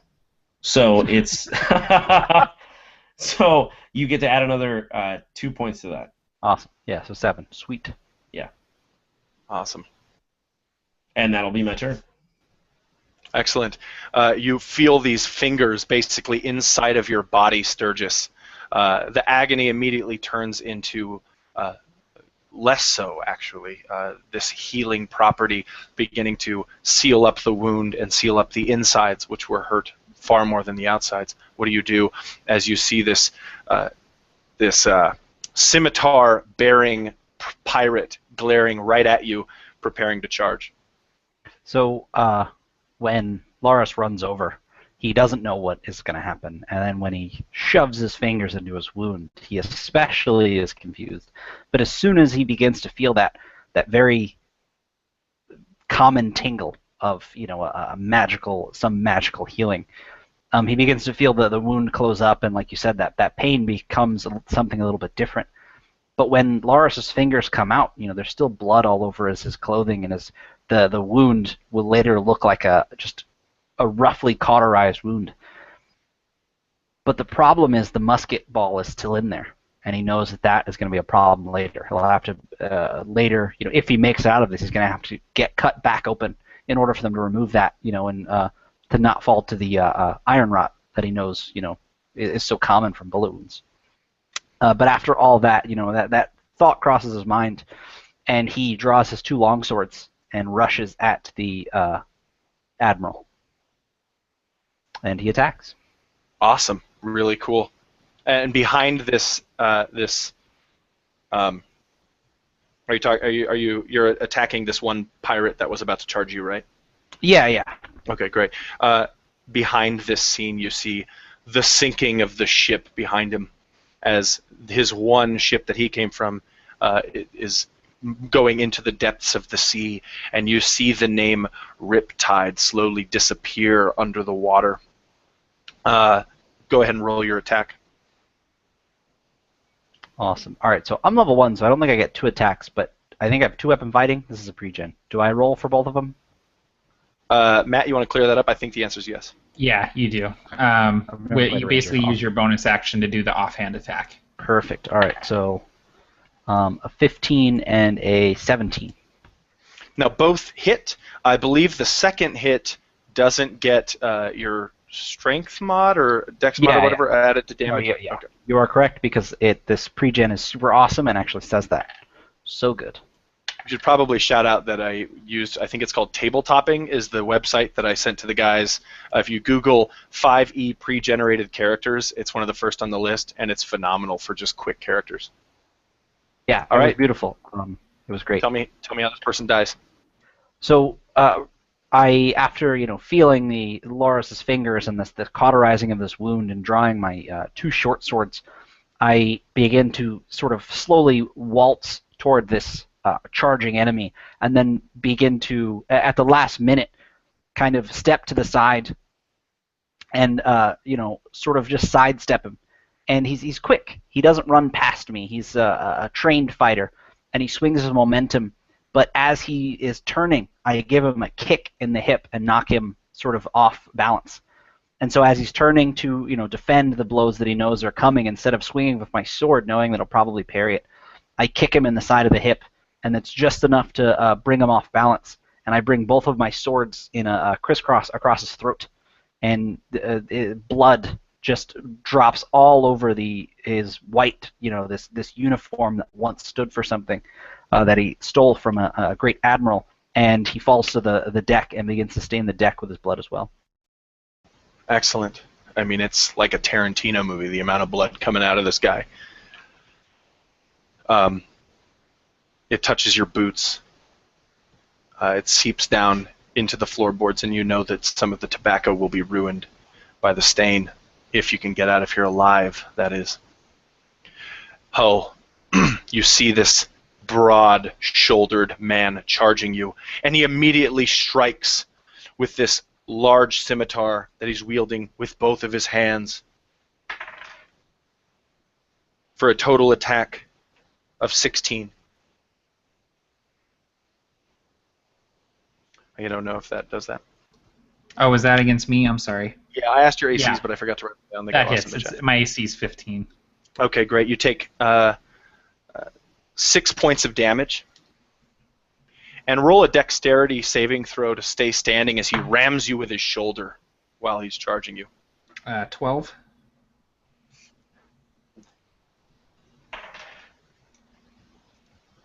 You fall prone, but a ways away from him, but still not enough to maybe defend yourself fully for his next attack. Okay. He raises his sword. Sturgis, Laris, Hull. This is when you feel it. You see this broad-shouldered pirate captain stay his hand. His face becomes shocked as he looks around at the scenery. You begin to feel the heat. You begin to hear the bubbling and churning. And you begin to remember that the only way to truly keep a course in this region is to stay alongside the cauldron, the massive boiling sea, and only now, perhaps at the end of all things, do you realize you've drifted too far into it. And that's where we're going to leave off. Awesome. Hell yeah. Yes. Oh my god. That was fun. That was so awesome and fun. And that's how you run a 45-minute one-shot game. That is exactly how you do that. That's so Talk baller. about ending on time. Yeah, for real. Yeah, man. I was like, no way Barker's gonna end this by 9. And dude's like, dude, 2 minutes early. He's like- and then you go into the cauldron of boiling soup. That's it. You all melt. I love The it, end. dude. Cool. Man, and when you guys started pulling out guns, I was like, listen, the one time I picked to play a druid and everyone's using guns. Everyone's got guns. So I was waiting, I was like, oh man. I was like, I know what I'm going to do. I'm going to have a thicket blade that's like made out of the same thing as the animals, like this sentient blade, and then James got shot and I had to use my turn to save him. See, I was trying to think of a really cool, different but kind of gritty style in this almost like fantasy modern thing. I was thinking health potions would be like syringes, glass vials with tipped edges, and I was gonna shove one in my arm. Dude, like Bioshock style. Yeah, like just I don't know something. Hell yeah. It was. I forgot that playing in this improv game meant that I got to play in a Barker improv game. Yeah, I know. Like I know. I was just like, oh my god, this is so It fucking was cool. so awesome, dude. It was so good. Can we talk about this Rambo fantasy Right? guy that I found for the art for my character? I was Yeah, like, dude. dude, that's awesome. Yeah, because that's Hell super yeah, a we can. compound bow. Yeah, absolutely it is. Like, it's got screws in it. I was like, Dude's like, this is not fantasy. Like, this guy is like back in Da Nang right now. Oh, man. Anyway. Well, thank you all very much for tuning in. This has been awesome. Yeah. We read through Be a Better Campaign Master, Book 1, Building the World, which you can get at absolutetabletop.com. Also, there's a free sample of the book down in the video description. But not only did we create kind of a goofy world, or a world that seemed goofy at the beginning, but it actually kind of became a setting that I want to play in again. I know, And dude. so Yeah. that made me kind of happy to cut it off on a cliffhanger. Like, maybe we'll revisit this or something. Yeah, Um, this super is something that I'm like, no, this is not going away anytime soon. And I love, like, steampunk has a lot of flint, like a lot of black powder and stuff like that. But I'm a big fan of 18th century muskets, like Revolutionary War or Napoleonic War type of muskets. That's like my favorite weapon. So I feel like that would be a cool tech level to have in this kind of like a Pirates of the Caribbean type of setting, tech-wise. I think that'd be cool with glass rudders. Absolutely. With glass rudders. With glass nos rudders, so we can initial D across the ocean. Awesome. Well, do you guys have anything to add before we shut it down? Thanks to everybody who was in the chat throwing us some wicked cool numbers. Yeah, Yeah. absolutely. It was a lot of fun. Yeah, exactly. This was a blast. And yep, thank you all for tuning in. Remember, you can get this at absolutetabletop.com. Again, the sample's down in the video description. This was a blast, and I hope you all enjoy it. Give us your feedback. Leave reviews. It's on DriveThruRPG right now. It's also on our website. We have reviews. Leave reviews. We want to know what you think. And thank you very much for tuning in. Double Tap Peace. And I'll talk to y'all later.